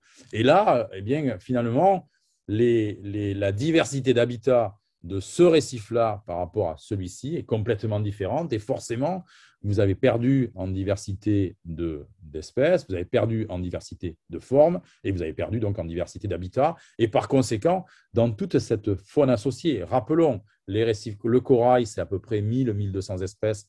Certains vont jusqu'à 1400 espèces de coraux hermatypiques, c'est-à-dire ceux qui vivent en association avec des zooxanthelles, et puis, je dirais, plusieurs dizaines de milliers d'espèces associées. Lorsque vous allez diminuer énormément le nombre d'espèces de corail, vous allez diminuer, je dirais, de façon probablement exponentielle, le nombre d'espèces associées à ces différentes espèces de corail. Donc, on peut parler actuellement, pas nécessairement d'une crise du récif corallien, mais on peut parler d'une crise de la biodiversité dans les récifs coralliens qu'on est en train d'observer. Ce sont deux choses un petit peu différentes, mais qui, de mon point de vue, il est important de différencier les deux. Voilà. Alors, le rôle, je dirais, du CRIOB là-dedans, c'est effectivement d'anticiper à quoi vont ressembler les récifs coralliens de demain. On s'intéresse principalement à cinq grandes approches. On a l'approche dont parlait d'ailleurs Jérémy, qui est l'approche super corail, c'est-à-dire c'est l'approche avec certains collègues d'essayer de trouver au sein de chaque espèce, je suis très précis là-dessus, quels sont les clones, quels sont finalement les génomes qui vont avoir déjà accumulé une certaine résistance. Et donc, proposer, je dirais, ces clones-là, donc ces boutures-là au final, pour, je dirais, redéployer du récif corallien et reconstruire le récif corallien. Ça, c'est un aspect, je dirais, où on parle d'ingénierie écologique sur de la génétique. Mais vous avez de l'ingénierie écologique également sur du physique, c'est-à-dire si le changement climatique, c'est l'augmentation de la température, et si l'augmentation de la température, c'est le problème pour les récifs, pourquoi ne pas refroidir le récif? Ça, c'est des programmes également que l'on va démarrer. C'est un gros programme que l'on va démarrer puisqu'on vient d'avoir juste un financement. On l'a eu annoncé d'ailleurs il y a 3 jours exactement, où on va utiliser les systèmes, je dirais, d'énergie thermique des mers. Donc, c'est des systèmes qui font remonter de l'eau froide pour alimenter soit de l'énergie, soit des systèmes de climatisation. Et on va utiliser les rejets, qui sont des eaux qui sont elles-mêmes encore relativement froides, qui sont aux alentours de 15-17 degrés, pour essayer de refroidir des zones récifales assez importantes en surface, pour refroidir pas juste une colonie, mais refroidir un mini-écosystème et voir un peu comment va se comporter ce mini-écosystème et est-ce que l'on va arriver sur du moyen terme, sur des périodes sur un projet qui est sur 5 ans, est-ce que l'on va arriver à maintenir un récif comparativement parlant à, je dirais, des zones adjacentes où on est quasiment sûr que sur les 5 années à venir, on aura à un moment donné un événement de blanchissement ou autre d'ailleurs en termes d'événements. Voilà. Donc là, ça c'est une autre approche d'ingénierie écologique. Une autre approche en ingénierie écologique, c'est de reproduire et de cultiver le corail, c'est-à-dire est-ce qu'on est capable de faire finalement du réensemencement. Les gens ont beaucoup travaillé sur le bouturage dans les récifs coralliens, mais ça clairement, il y a de grosses limites là-dessus parce que physiquement, ça reste limité. Il y a des travaux maintenant qui sont simplement à récupérer des œufs, des larves, de les fertiliser et de les faire se développer et de les remettre dans les milieux que l'on veut. Ça se développe de plus en plus. C'est des choses qui se conceptualisent. Après, vous avez effectivement, vous avez la question de l'aménagement local, c'est-à-dire qu'est-ce qu'on peut faire localement. Et donc là, vous avez les deux effets. C'est d'une part la question de l'aménagement des bassins versants. Le récif corallien a un problème, je dirais. Alors, c'est un problème qui est de notre faute, bien entendu. C'est qu'il est côtier. Pourquoi est-ce qu'il est côtier? Parce que comme il a besoin de lumière, donc forcément, on ne va jamais avoir un récif corallien qui va être en pleine mer, sauf cas exceptionnel de quelques îles un peu isolées. Mais vous allez avoir toujours un récif corallien qui va être adjacent à une île, à une côte. Et donc, automatiquement, il va être directement, je dirais, en prise à partie avec le développement des sociétés, avec le développement et l'aménagement du littoral. Et donc, les questions d'aménagement des bassins versants, d'aménagement du littoral sont des questions qui sont essentielles aujourd'hui. Et comment créer finalement des aménagements qui vont non plus détruire, mais qui vont au contraire faciliter la reprise du récif corallien dans ces zones-là, ça reste aussi des challenges. Et puis, évidemment, vous avez tout ce qui est les effets réserves et la mise en place de réserves. Alors, les réserves, il y a des objectifs clairs par rapport à Kyoto là-dessus et autres sur les objectifs d'avoir dit. Je vous rappelle que la France a mis en place donc, dans sa législation un objectif de protéger 100% des récifs coralliens à l'horizon, je crois, 5 ans. Bon, là, c'est un objectif qui est probablement un peu illusoire, ou alors on mettra des réserves papier, puis je dirais, voilà, mais effectivement, cette notion d'effet réserve, cette notion d'usage durable est une notion qui est à développer et qui est à développer. Alors, on a beaucoup choisi, je dirais, en France, de le développer par une approche très administrative. De mon point de vue, elle est à développer plus par une approche sociétale, c'est-à-dire c'est plus par finalement d'avoir, je dirais, comme on parle de sciences participatives, et bien finalement, on peut parler de suivi participatif et de protection participative. Et à mon avis, c'est plus dans ces voies-là qu'il faut envisager. Et on a beaucoup de travaux au sein du CRIOB pour s'intéresser justement à la prise en main, la prise en charge finalement par les communautés locales, qu'elles soient, je dirais, dans les différents types de sociétés que l'on peut imaginer, et comment elles ont la capacité de se prendre en main, notamment pour cette gestion et cette gestion durable de la protection. Voilà. Donc, voilà un petit peu les différents éléments que moi, je souhaitais vous apporter. Je rajouterai que, bon, à titre de recherche, moi, j'ai coordonné, je coordonne toujours d'ailleurs, l'expédition, la grande expédition Tara-Pacifique. Je n'ai pas souhaité la présenter ici parce que c'est quelque chose qui a été très, très médiatisé, dont je suppose que vous avez déjà entendu parler. C'est certainement l'expédition et le projet qui va apporter le plus alors, on parle de séquençage, mais oui, certainement le projet qui va apporter le plus de séquençage jamais réalisé sur les récifs coralliens, compte tenu je dirais, la taille à laquelle le projet est réalisé. C'est 30 sites différents dans le Pacifique, 30 îles différentes, 3 sites par île, 3 espèces de coraux par site, 2 espèces de poissons, de l'ADN environnemental associé. Donc, c'est quelque chose d'assez gigantesque. On arrive actuellement aux premiers résultats qui sont très intéressants parce qu'évidemment, on a travaillé sur des récifs qui sont dans la zone du Panama, comme on a travaillé sur des récifs qui sont dans la zone des Philippines ou de Taïwan, donc avec des récifs très, très différents, ou la Papouasie ou l'Australie, qui sont des récifs très, très différents dans leur fonctionnement. Et ce qui est intéressant, c'est de se rendre compte qu'il y a des composantes qui, dans ces situations et dans ces environnements, ils sont très différents, qui sont stables. Donc, il y a des processus qui, eux, sont toujours les mêmes. Il y a des poules de bactéries, par exemple, associées au corail. Il y a des poules de virus associés au corail qui vont être les mêmes partout. Et puis, vous avez toute une partie qui est instable et qui est variable, je dirais. Et c'est finalement dans cette variabilité que l'on va rechercher aussi où se situe la capacité du corail et derrière du récif, donc à avoir une certaine résilience. Voilà un petit peu ce que je voulais vous présenter. Et puis, si vous avez des questions, je vous en prie. Merci. Alors, merci beaucoup d'abord, docteur Serge Plante. C'était vraiment absolument passionnant. Il y a plusieurs notions, évidemment, qu'il faudrait développer, mais je crois que ça prenne un petit peu de temps, qu'il s'agisse du refroidissement des récifs, ça je n'en avais pas entendu parler, ou de l'extension des télomères des coraux pour permettre leur préservation, ou l'étude, en tous les cas, peut-être comme futur aussi médicament. Enfin, je ne sais pas, j'ai l'impression que ça a plusieurs aspects. Et aussi cette expédition Tara-Pacifique dont vous parliez sur le séquençage des coraux sur plusieurs sites. Ça semble être une entreprise de très grande ampleur. Alors, avec toutes ces démarches et celles présentées par le docteur Jérémy Vidal-Dupiol, on a envie de poser la question, est-ce que les coraux ont une chance de s'en sortir? Et est-ce qu'ils vont survivre au réchauffement, à la pollution? Est-ce que toutes ces formidables recherches qui sont menées actuellement convergent vers des solutions à long terme? Qu'est-ce que vous diriez? Alors, moi, je peux me permettre d'intervenir si vous voulez, mais par rapport à ça.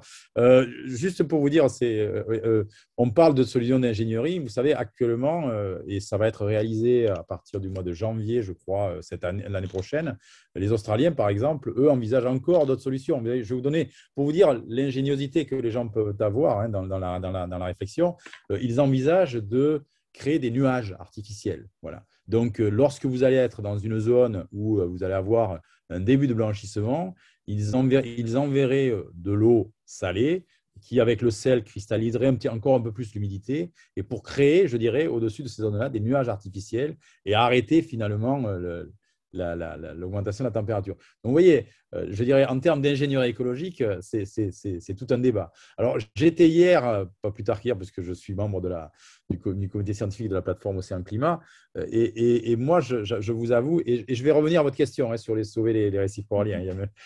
J'y viens petit à petit. Le déroulement, parfois, n'est pas évident, mais j'y viens petit à petit. Non, mais il n'y a pas de souci. Et je suis très gêné par ces approches-là, que moi-même je développe. Par exemple, l'idée de refroidir le récif, c'est un travail que j'ai en tête depuis des années et qu'on a enfin eu un petit financement pour au moins installer une zone témoin et test.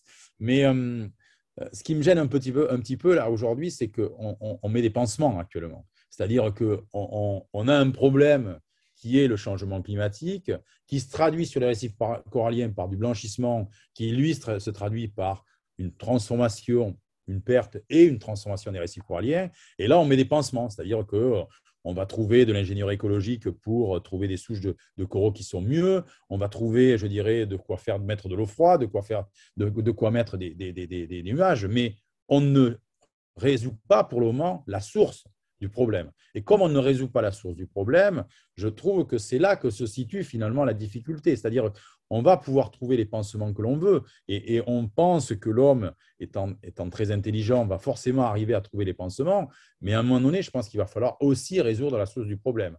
Et la source du problème, pour moi, elle est de deux ordres. Il y a effectivement ce changement climatique, il y a un autre, je dirais, il y a le comportement, je dirais, de l'homme. Et c'est pour ça que moi, je suis aussi un très grand défenseur de l'aspect, je dirais, gestion locale et gestion de l'aménagement local, parce que c'est déjà une prise de conscience.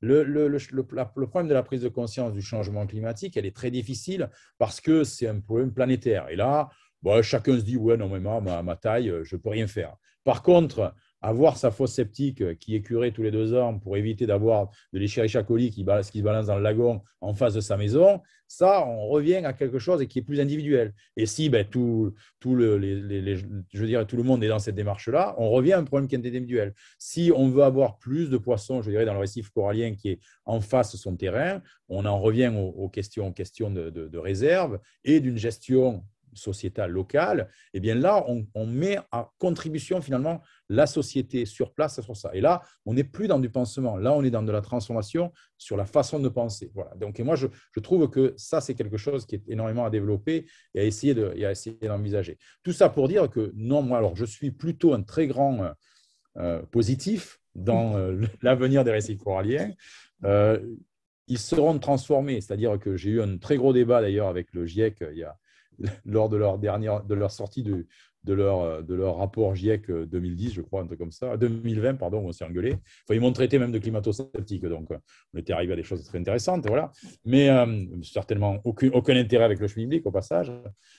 Mais on n'est pas actuellement dans une disparition des récifs coralliens. On est, comme je l'ai dit, dans une transformation des récifs coralliens. C'est-à-dire qu'effectivement, mes enfants, alors non, mes enfants, ils sont déjà âgés, mais la mienne est déjà âgée, mais mes petits-enfants, ils ne verront pas le récif corallien comme moi je l'ai vu. Ça, c'est certain.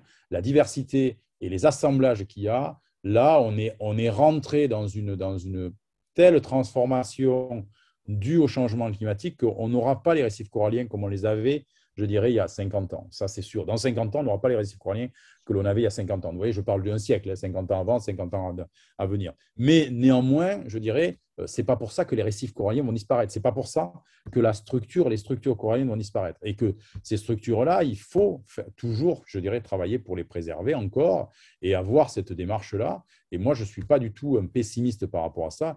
Je pense qu'on a encore les clés, à la fois sur la notion de pansement, parce qu'elle est là pour donner du temps, finalement, pour donner du temps, parce qu'on n'est pas capable de changer les choses maintenant. Donc, on met des pansements pour… Vous savez, c'est comme une plaie. Au début, ce que vous faites, c'est vous y mettez juste quelque chose par-dessus pour pas que ça saigne plus.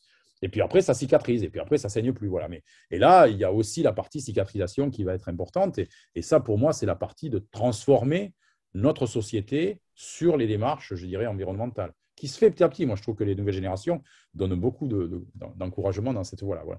Alors, je suis allé un peu au-delà, mais tout ça pour vous répondre par rapport au futur des récifs coralliens. Jérémy a certainement un avis différent ou pas, j'en sais rien. Voilà. Je le laisse parler également, parce que moi, je suis très bavard, donc j'arrête. Voilà. Merci. Non, non, je rejoins totalement le commentaire de Serge. C'est-à-dire que moi, j'ai commencé à travailler sur ces questions il y a 15 ans.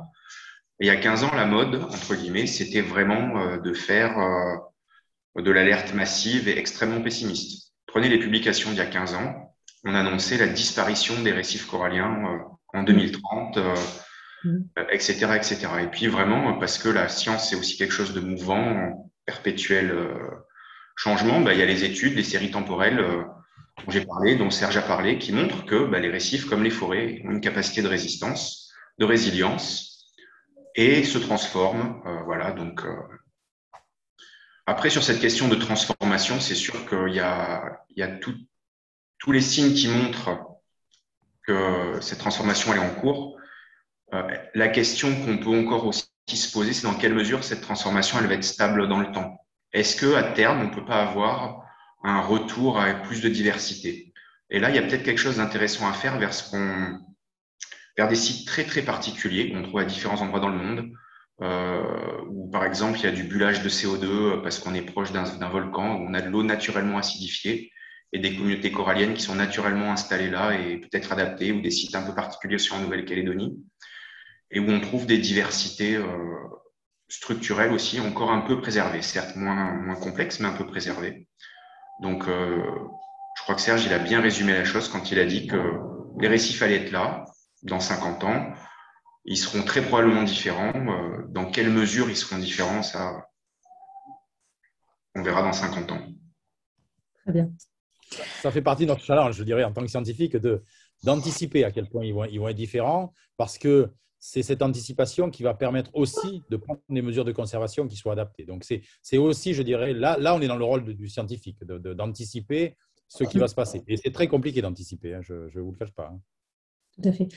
Le temps passe très vite. On a encore deux orateurs et je signale juste le commentaire de Francis Taube. Je suis entièrement d'accord avec vous, docteur Plan. Il faut agir à les sources du problème au niveau local. De même, la restauration ne devrait être entreprise qu'une fois que les menaces actuelles pesant sur les récifs coralliens ont été traitées et réduites. Ça se discute peut-être. Et les récifs ne vont pas disparaître, mais changer, notamment les services écosystémiques qu'ils fournissent. Il y a Laurie Debauve qui a des questions. Alors, Laurie, elle est où, Laurie? Je ne sais pas, je ne la vois pas. Oui, bonjour. Désolée, j'ai pas mis ma caméra. Je suis Laurie Deboeuf, je suis la rédactrice en chef du média écolo La Relève et la Peste. Et je suis un peu interpellée par l'optimisme dont Serge et Jérémy font preuve actuellement. Parce que, par exemple, les Nations Unies prévenaient à nouveau en décembre 2020 que les récifs coralliens du monde entier pourraient tous blanchir d'ici la fin du siècle. J'ai écouté les deux interventions avec beaucoup d'attention et j'ai repéré plusieurs choses. Donc la première, c'est cette notion de transformation des récifs, mais qui s'accompagne pas seulement par une perte de la diversité des récifs coralliens, mais également par une perte de la diversité des espèces qui coexistent autour de ces récifs. Du coup, est-ce que finalement, à terme, on connaît les conséquences sur les écosystèmes marins de la perte d'espèces qui ne soient pas des coraux, mais qui soient des espèces plus petites qui en dépendent et qui ont un rôle écosystémique important dans l'océan. Ensuite, sur le Pacifique, on voit un phénomène d'adaptation assez positif, mais ce n'est pas du tout le cas à la Grande Barrière de Corail. Et le fait de vouloir créer artificiellement des nuages, ça a été traité de pansement. Donc ça, très bien. Moi, je suis 100% d'accord avec ce truc-là, parce que de toute façon, si les émissions de gaz à effet de serre continuent d'augmenter, ça ne résoudra jamais le problème. Et du coup, on parlait d'aménagement local, mais est-ce qu'on a des exemples de littoraux, de côtes, d'endroits, de villes où les aménagements locaux ont été mis en place et où c'est vraiment efficace pour préserver, voire régénérer les récifs coralliens? Laurie, là, vos questions demandent un développement tout à fait intéressant et, à mon avis, assez long. Est-ce que vous voulez qu'on écoute les intervenants d'abord, parce que le temps passe très vite, et qu'on vous donne les emails de Jérémy et du docteur Plan pour qu'ils puissent développer en direct avec vous, ou je pense que ce serait bien. Oui, je veux bien les emails. Voilà, on va vous les communiquer, il n'y a aucun souci.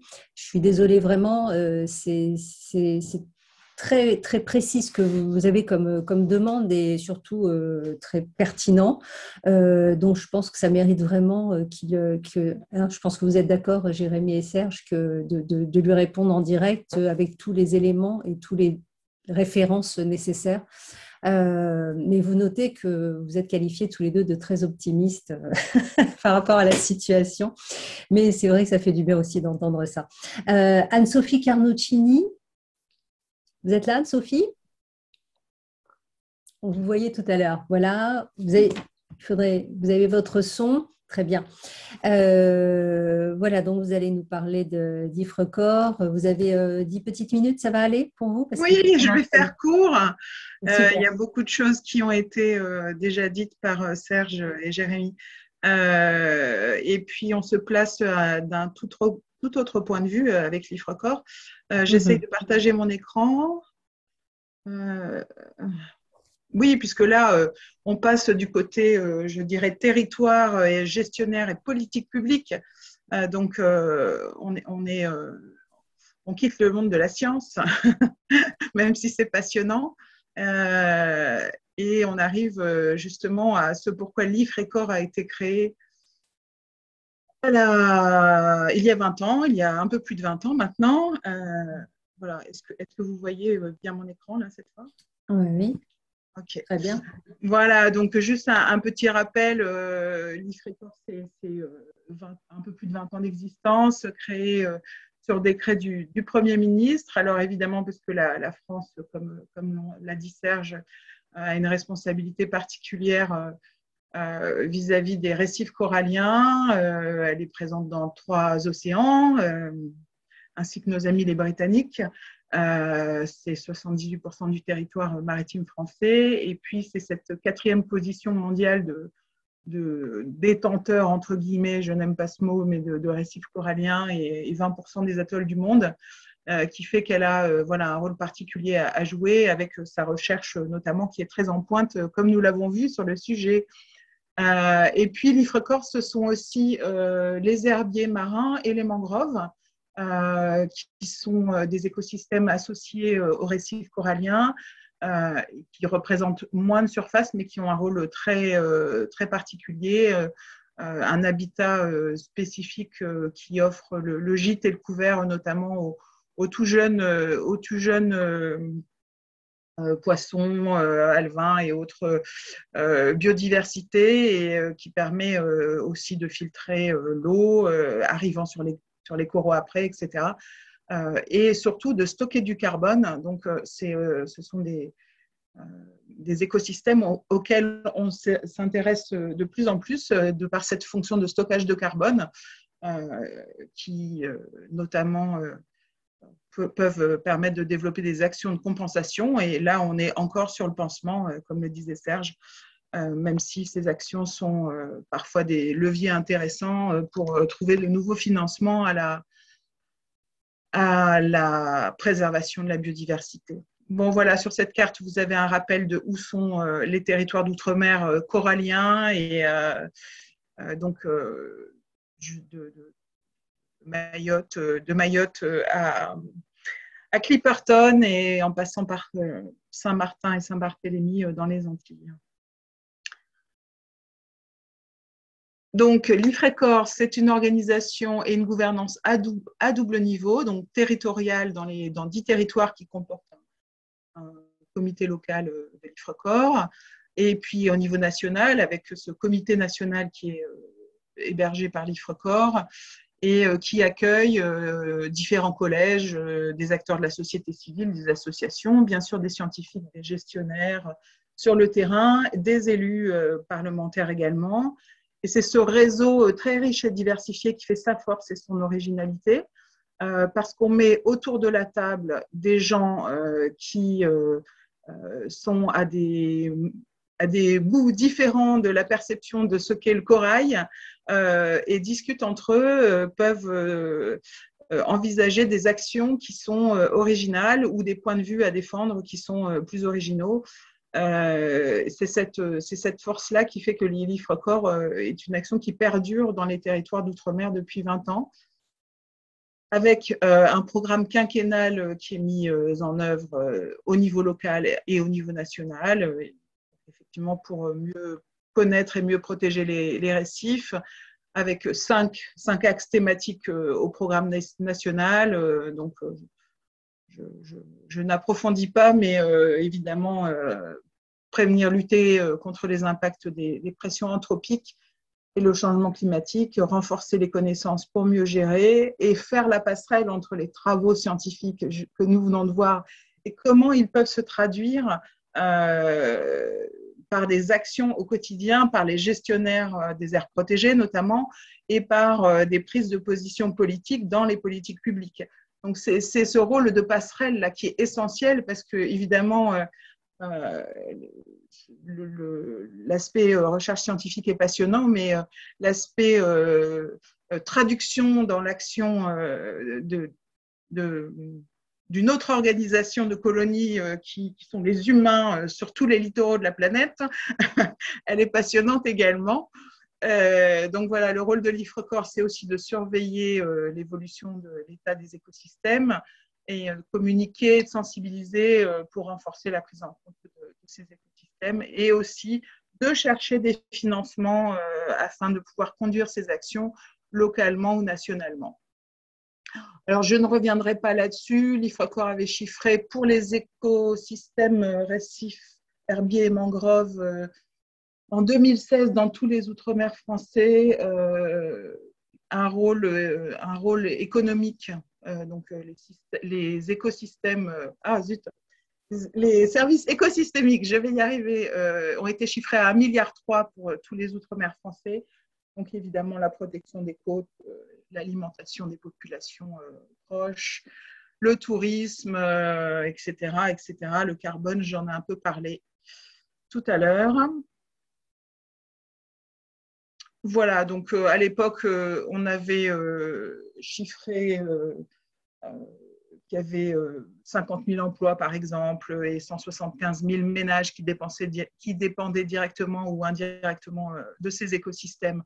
Donc, le rôle de l'IFRECOR, c'est aussi de produire des outils, alors des guides de génie écologique, Serge a parlé de différentes techniques tout à l'heure, ou de suivi des épisodes de blanchissement. Le gros ouvrage, le phare de l'IFRECOR, c'est un bilan de santé qui est produit tous les 5 ans et qui est demandé par la loi biodiversité. Donc le dernier est daté de 2015 et il vient de sortir il y a 2 jours. Et certains d'entre vous ont peut-être déjà assisté à une conférence de presse qui a eu lieu le 29. Le tout dernier outil aussi créé, c'est un partenariat avec la Fondation de la Mer pour lever des financements par du mécénat et par des financements participatifs. Donc, c'est la plateforme SOS Corail qui permet déjà de financer 2 des projets qui ont été proposés par les territoires, alors qu'elle est lancée depuis très peu de temps. Peut-être que je n'approfondis pas trop l'état de santé des récifs coralliens, l'ouvrage dont je viens de parler. Donc, il est sorti hier. C'est le fruit d'un travail avec presque une centaine d'experts, de co-auteurs de l'ouvrage, de relecteurs, etc. On a 200 stations analysées sur les 700 existantes et puis un travail collectif, je l'ai dit, qui a été assez passionnant à suivre côté IFRECOR. Très bien. Voilà, et puis on a ce bilan alors un peu mitigé parce qu'on est peut-être pas dans l'optimisme de Serge, même si je le suis également moi, sur le fond, mais ce bilan prend en compte notamment vraiment les pressions humaines avec des cartes qui permettent de faire alors les différentes pressions, les destructions directes, les pêches, l'érosion, sédimentation, etc. Mais une carte des pressions qui permet justement d'essayer de faire la part des choses entre ce qui arrive des différentes activités humaines et qui ont un impact sur les récifs. Voilà, merci beaucoup. Je pense que j'ai fait un peu plus court que 10 minutes. Merci beaucoup Anne-Sophie Carnuccini. Nous allons passer la parole à Alexis. Alexis, tu es là? Oui, Alexis est là. Alors, Alexis, est-ce que tu sais aller chercher ton document? Euh, Comment? Bien sûr, bien sûr, bien sûr. Je vais vous faire cette Ok. présentation.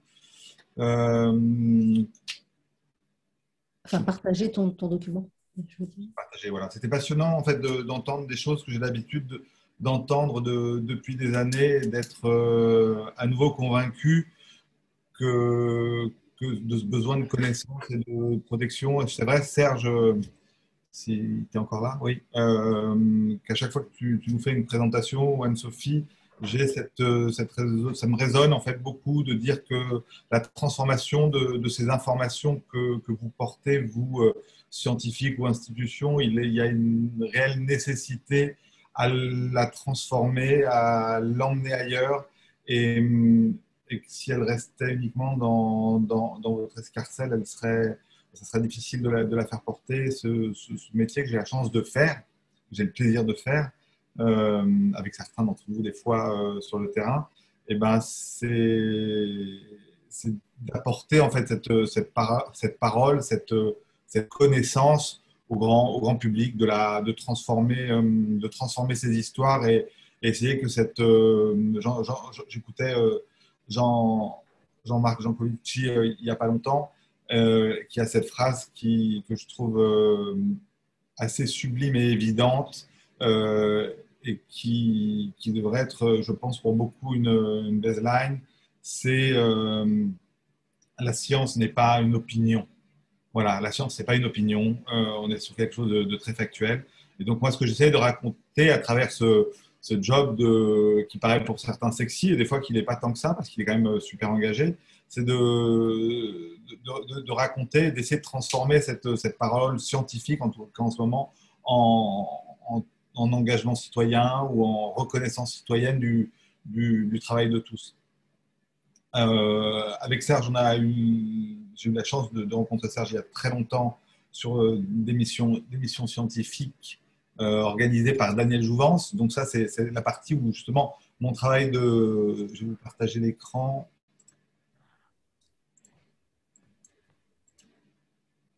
Est-ce que ça marche? Est-ce que vous m'avez?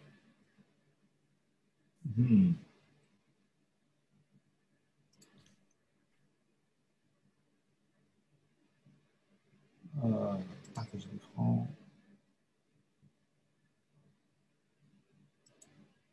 Est-ce que ça marche? Non, pour l'instant, on n'a pas ton partage d'écran. Sinon, Yannick essaiera de son côté.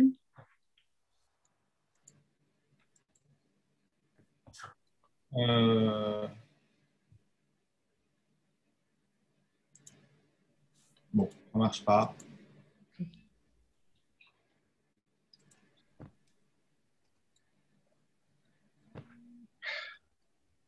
Ah. Yannick, tu es là? Oui, oui, oui.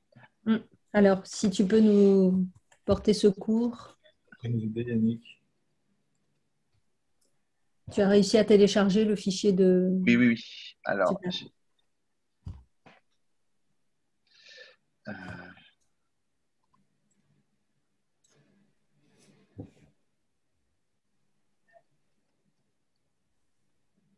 donc je continue en attendant que le fichier soit... Bien sûr.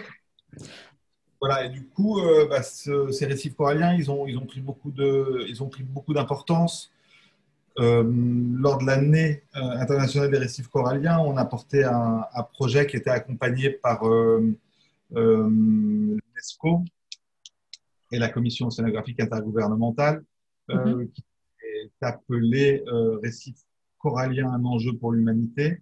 Ce projet très ambitieux avait justement cet objectif de transformer cette science, cette connaissance, ce savoir en bien commun et en connaissance commune, en allant porter la bonne parole grâce à l'UNESCO et à beaucoup de partenaires. Le CRIOB en faisait partie, où Anne-Sophie nous a accompagnés avec le ministère des Outre-mer, le MTS encore, et surtout l'IFRECOR.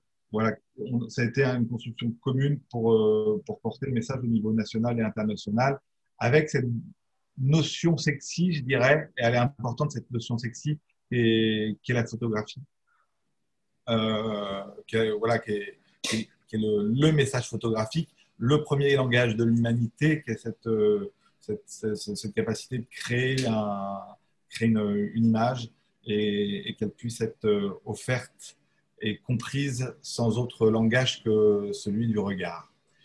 On peut passer les… Yannick, on peut passer les… On y arrive, Yannick, ou on n'y arrive pas? Vous voyez? Comment? Est-ce que vous voyez Du tout. vous voyez la première slide? Du tout. Je comprends pas, ça s'affiche chez moi. Ah. Moi, ça faisait ça aussi, en fait. Bon, c'est pas grave, je vais vous raconter l'histoire quand même. Elle est pas mal. Je vais vous raconter ces images, parce qu'ils se racontent les images. Une image, c'est une histoire, c'est le début d'une… Ben voilà, ça c'est moi. Super, magnifique. Merci Yannick. Ah, c'est bon. Et je suis, voilà, ce que j'ai pas dit, voilà, c'est je suis membre depuis 3 ans, je crois, de la GIE. Et je suis ravi voilà, d'être informé et de suivre pas mal de ces débats. Aussi. La première slide, c'est un petit souvenir, un beau souvenir, ça date de 2003. C'est pas quelque chose c'est pas une mode qui vient juste d'apparaître, cette intention et attention au récif corallien. C'est ici une mission aux Glorieuses. Alors c'est important de le préciser, et je l'ai mis pour ça. Les Glorieuses viennent d'être classées parc naturel, je ne sais pas exactement la dénomination, mais c'est un statut de réserve depuis quelques semaines seulement. Et Daniel Jouvence, mécène des missions Horacea, finançait en fait quasiment une expédition par an à laquelle on participait avec Serge Plan, entre autres, et beaucoup d'autres chercheurs de différents laboratoires. Et ici, c'est le travail de Sophie Richier, qui, elle, était à l'Université de Nice et travaillait sur les récifs coralliens, évidemment, et sur la génétique, sur la résistance des récifs coralliens aux différents stress. Et donc, elle déplaçait différentes… Mon histoire, c'était de raconter le travail de cette chercheuse et comment elle allait pouvoir apporter son petit morceau de science à ce bien commun. La deuxième slide, c'est la même histoire. C'était un petit clin d'œil, un petit rappel à cette incroyable expédition qui regroupait des gens du muséum, des laboratoires privés qui travaillent sur la pharmacologie et qui en ont tiré probablement des molécules très intéressantes pour les médicaments de demain. Dans ce travail, j'essaye d'être assez juste et accompagné surtout. Et là, j'ai découvert en fait sur cette mission aux Maldives, ce système de restauration corallienne aux Maldives, j'en suis navré, mais un peu à la fois la tristesse du porteur de projet de Reefscaper, qui est Thomas Lebert, qui a vu l'ensemble de ces boutures coralliennes complètement dévastées par un épisode de blanchissement et suivi d'une mort de corail. Et donc, ça m'a vraiment fait prendre conscience de l'aspect très business, parfois inutile, de ces reconstructions écologiques, et que sans moyens durables et sans prise de conscience à l'origine de la problématique de réchauffement climatique, on pourrait reconstruire et acheter des boutures de corail tous les jours de l'année et sur l'ensemble de la population, et qu'il n'y aurait aucun effet. Et là, c'en est l'exemple même. Des milliers ou même des millions de boutures et un hôtel qui avait été complètement reconstitué a été détruit par quelques jours de blanchissement et de réchauffement. C'est assez dramatique. Voilà, ça c'est on va imaginer le discours de Serge Plan sur les acanthaster, cette fameuse étoile tueuse qui est là en train de se nourrir d'un corail qui a très rapidement blanchi. Donc là, elles sont deux à s'y attaquer. C'est une image très parlante, je trouve. comprend assez facilement l'action sur le récif corallien.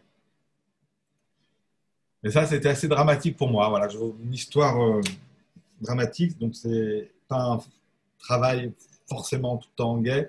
Cet endroit, je l'ai connu. Je n'ai pas retrouvé encore la photo, je la cherche. Je l'ai connu il y a une quinzaine d'années. Et c'était un jardin absolument merveilleux de coraux, de diversité corallienne et de vie. Et là, je suis retourné aux Maldives ça fait 3 ans maintenant. Et j'y ai retrouvé ce terrain de jeu qui était devenu un terrain de guerre et un désastre, avec uniquement des coraux morts et probablement ces poissons qui cherchaient à retrouver leur habitat qui n'existe plus. On va passer à la diapo d'après. Merci Yannick. Ici, nous sommes à Mangareva, en Polynésie française, dans l'archipel des Gambiers. Et c'était intéressant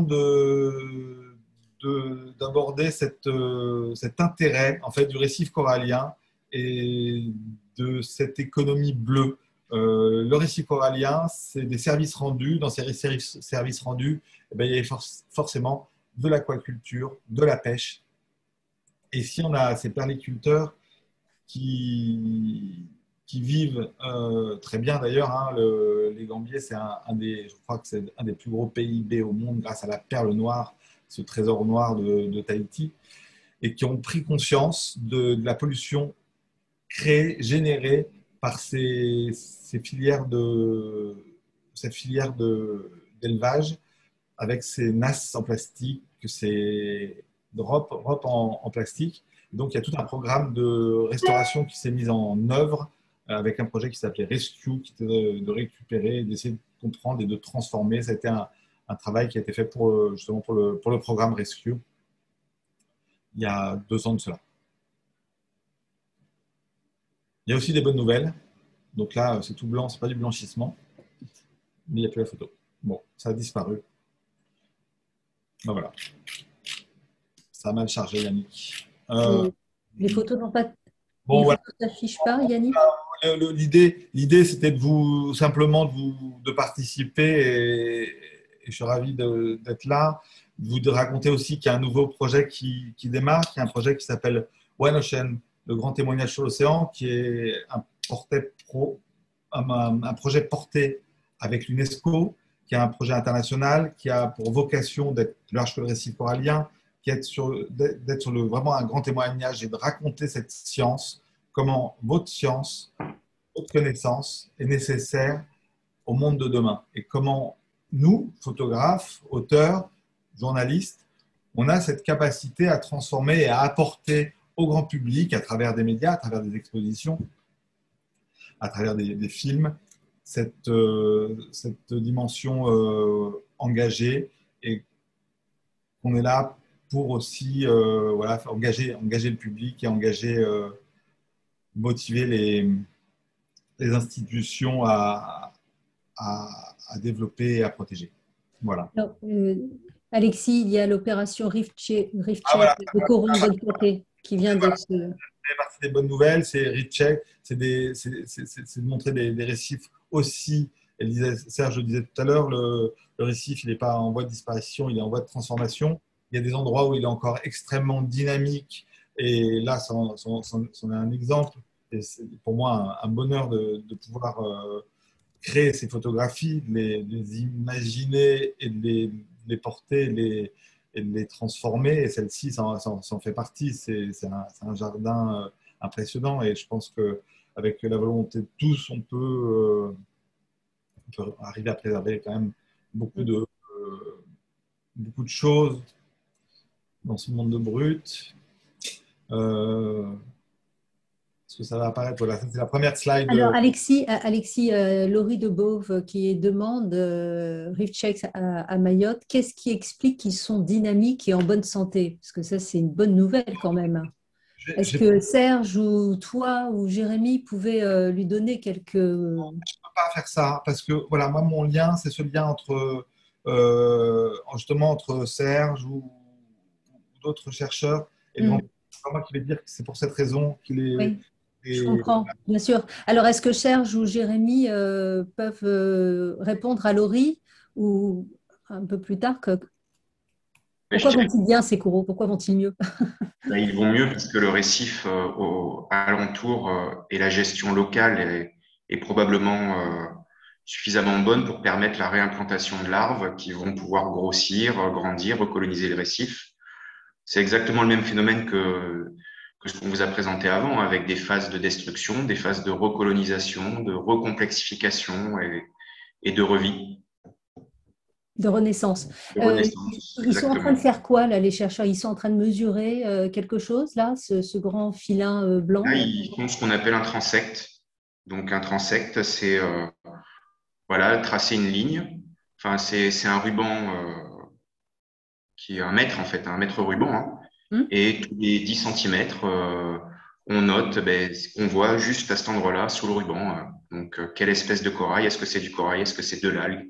Est-ce que c'est du rocher? Est-ce que c'est une éponge? Et voilà, et ça permet en fait, c'est ce qu'on appelle de l'écologie quantitative, de caractériser l'habitat à partir de ces données. D'accord, très bien. Alors, on a une autre belle photo. Juste en complément, quand même, cette photo doit dater déjà de quelques années parce que récemment, quand même, les récifs de Mayotte ont été impactés par du blanchissement et sont, si on en croit l'état des récifs que vient de sortir l'IFRECOR, sont plutôt en situation plus dégradée que ce que montre la photo. Mais ce n'est pas dramatique non plus, ce n'est que des cycles. Hein. Mhm. Donc ça, c'est des photos intéressantes. Une photo qui est intéressante pour moi, qui permet de montrer cette dimension et cette construction massive en fait du récif corallien et de sortir justement de la photo très macro, très petite. Et c'était intéressant. Je vous expliquer comment elle est construite cette photo. C'est des appareils un petit peu particuliers. Et en fait, c'est une accumulation de photographies qui sont toutes rabotées informatiquement après. C'est une vraie photo, il n'y a rien de créé artificiellement. C'est juste un patchwork de photos qui est reconstitué, qui présente ce récif corallien de mer Rouge avec ce plongeur à côté qui en donne toute la dimension et l'immensité.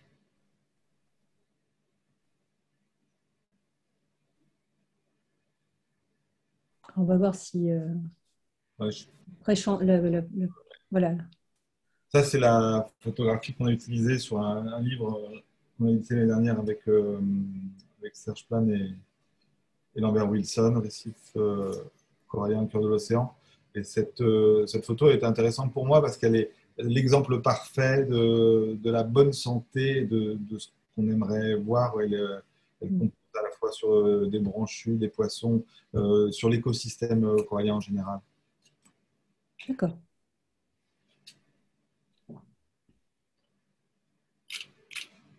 Voilà, ça c'était un clin d'œil sur des scènes de vie qu'un photographe a la chance de saisir, qui sont des images très rares, qui sortent de la science. Et l'habitat du poulpe, c'est ce récif corallien aux Maldives. Et là, c'était une scène assez rigolote de mâles très attirés par une femelle. Et ça se passe pas très bien. Voilà, c'est un petit clin d'œil un peu de fin, parce que je vais devoir vous laisser. D'accord, Alexis. En tous les cas, merci beaucoup pour cette belle exposition de tes œuvres. Et tes photos sont précieuses parce qu'effectivement, elles montrent, au-delà des publications scientifiques, qu'il y a encore des belles choses à faire et des belles réalisations pour aider les coraux à se maintenir ou à renaître, tout simplement. Merci à toi, Alexis. Je sais que tu dois partir. À très bientôt. On se reparle de toutes les façons pour d'autres rencontres sur les webinaires, sur les coraux. À très bientôt. Merci à tous. À bientôt.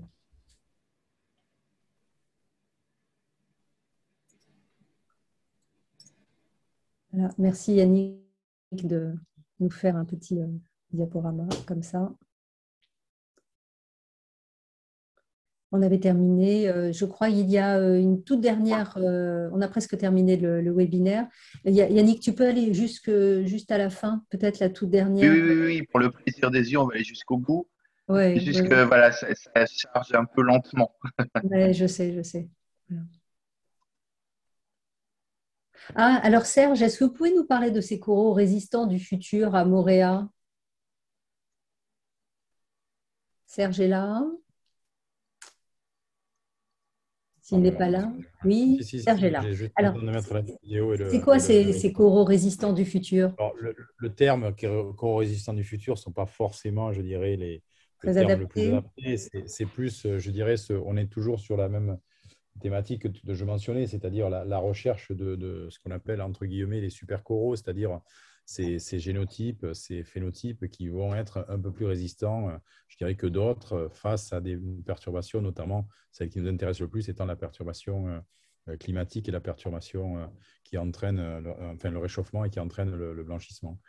Donc là, en l'occurrence, la photo est pas plutôt, elle s'intéresse, montre, je dirais, un corail blanchi. Et puis ensuite, nous, ce qui nous intéresse, c'est ceux qui vont récupérer. Donc voilà, c'est dans des pépinières. Donc évidemment, chaque individu, chaque colonie est référencée. On sait exactement le clone, de quel clone ça provient. On sait, voilà, tout est, je dirais, très, je dirais, structuré en termes expérimental pour essayer de voir finalement s'il y a effectivement certains clones qui ont une capacité de résilience qui est plus importante que d'autres face à une perturbation de blanchissement. Voilà. Donc, on appelle ça des coraux, des super coraux ou des coraux de demain. C'est un thème générique pour le traduire par quelque chose qui se comprend assez facilement au grand public, quoi, finalement. D'accord.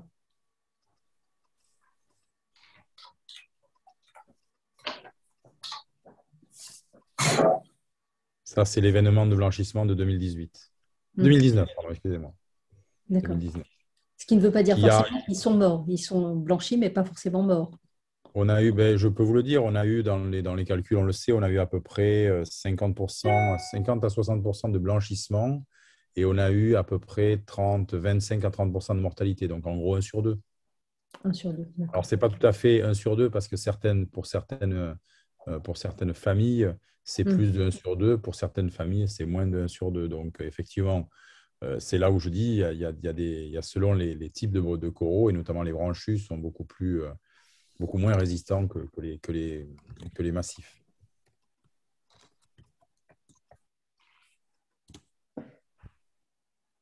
Je crois qu'on a déjà vu ça, Yannick. Oui, mais elle est 2 fois. Ah, bon. Autant pour moi. Oui, voilà, donc Alexis a dû nous quitter, mais effectivement, il nous parlait tout à l'heure de One Ocean, une opération très importante qui mène avec l'UNESCO, avec une vingtaine de missions par an dans de nombreux endroits, sur tous les aspects de la vie de l'océan, avec des expéditions et des explorations. Donc, un très beau projet. Voilà, nous avons dit beaucoup de choses aujourd'hui. Il y a sans doute encore beaucoup de questions, mais le webinaire touche à sa fin. Sauf si les orateurs, Jérémy a un problème d'ordinateur, donc il est un peu bloqué pour l'instant. Est-ce qu'il y a des questions de la part des journalistes? Sinon, on pourra vous envoyer les mails pour des questions complémentaires. Et sinon, je vous remercie beaucoup. Je remercie infiniment les conférenciers. Je me permettrai de revenir vers vous parce qu'on va organiser une série de rencontres sur les coraux pour approfondir certains points.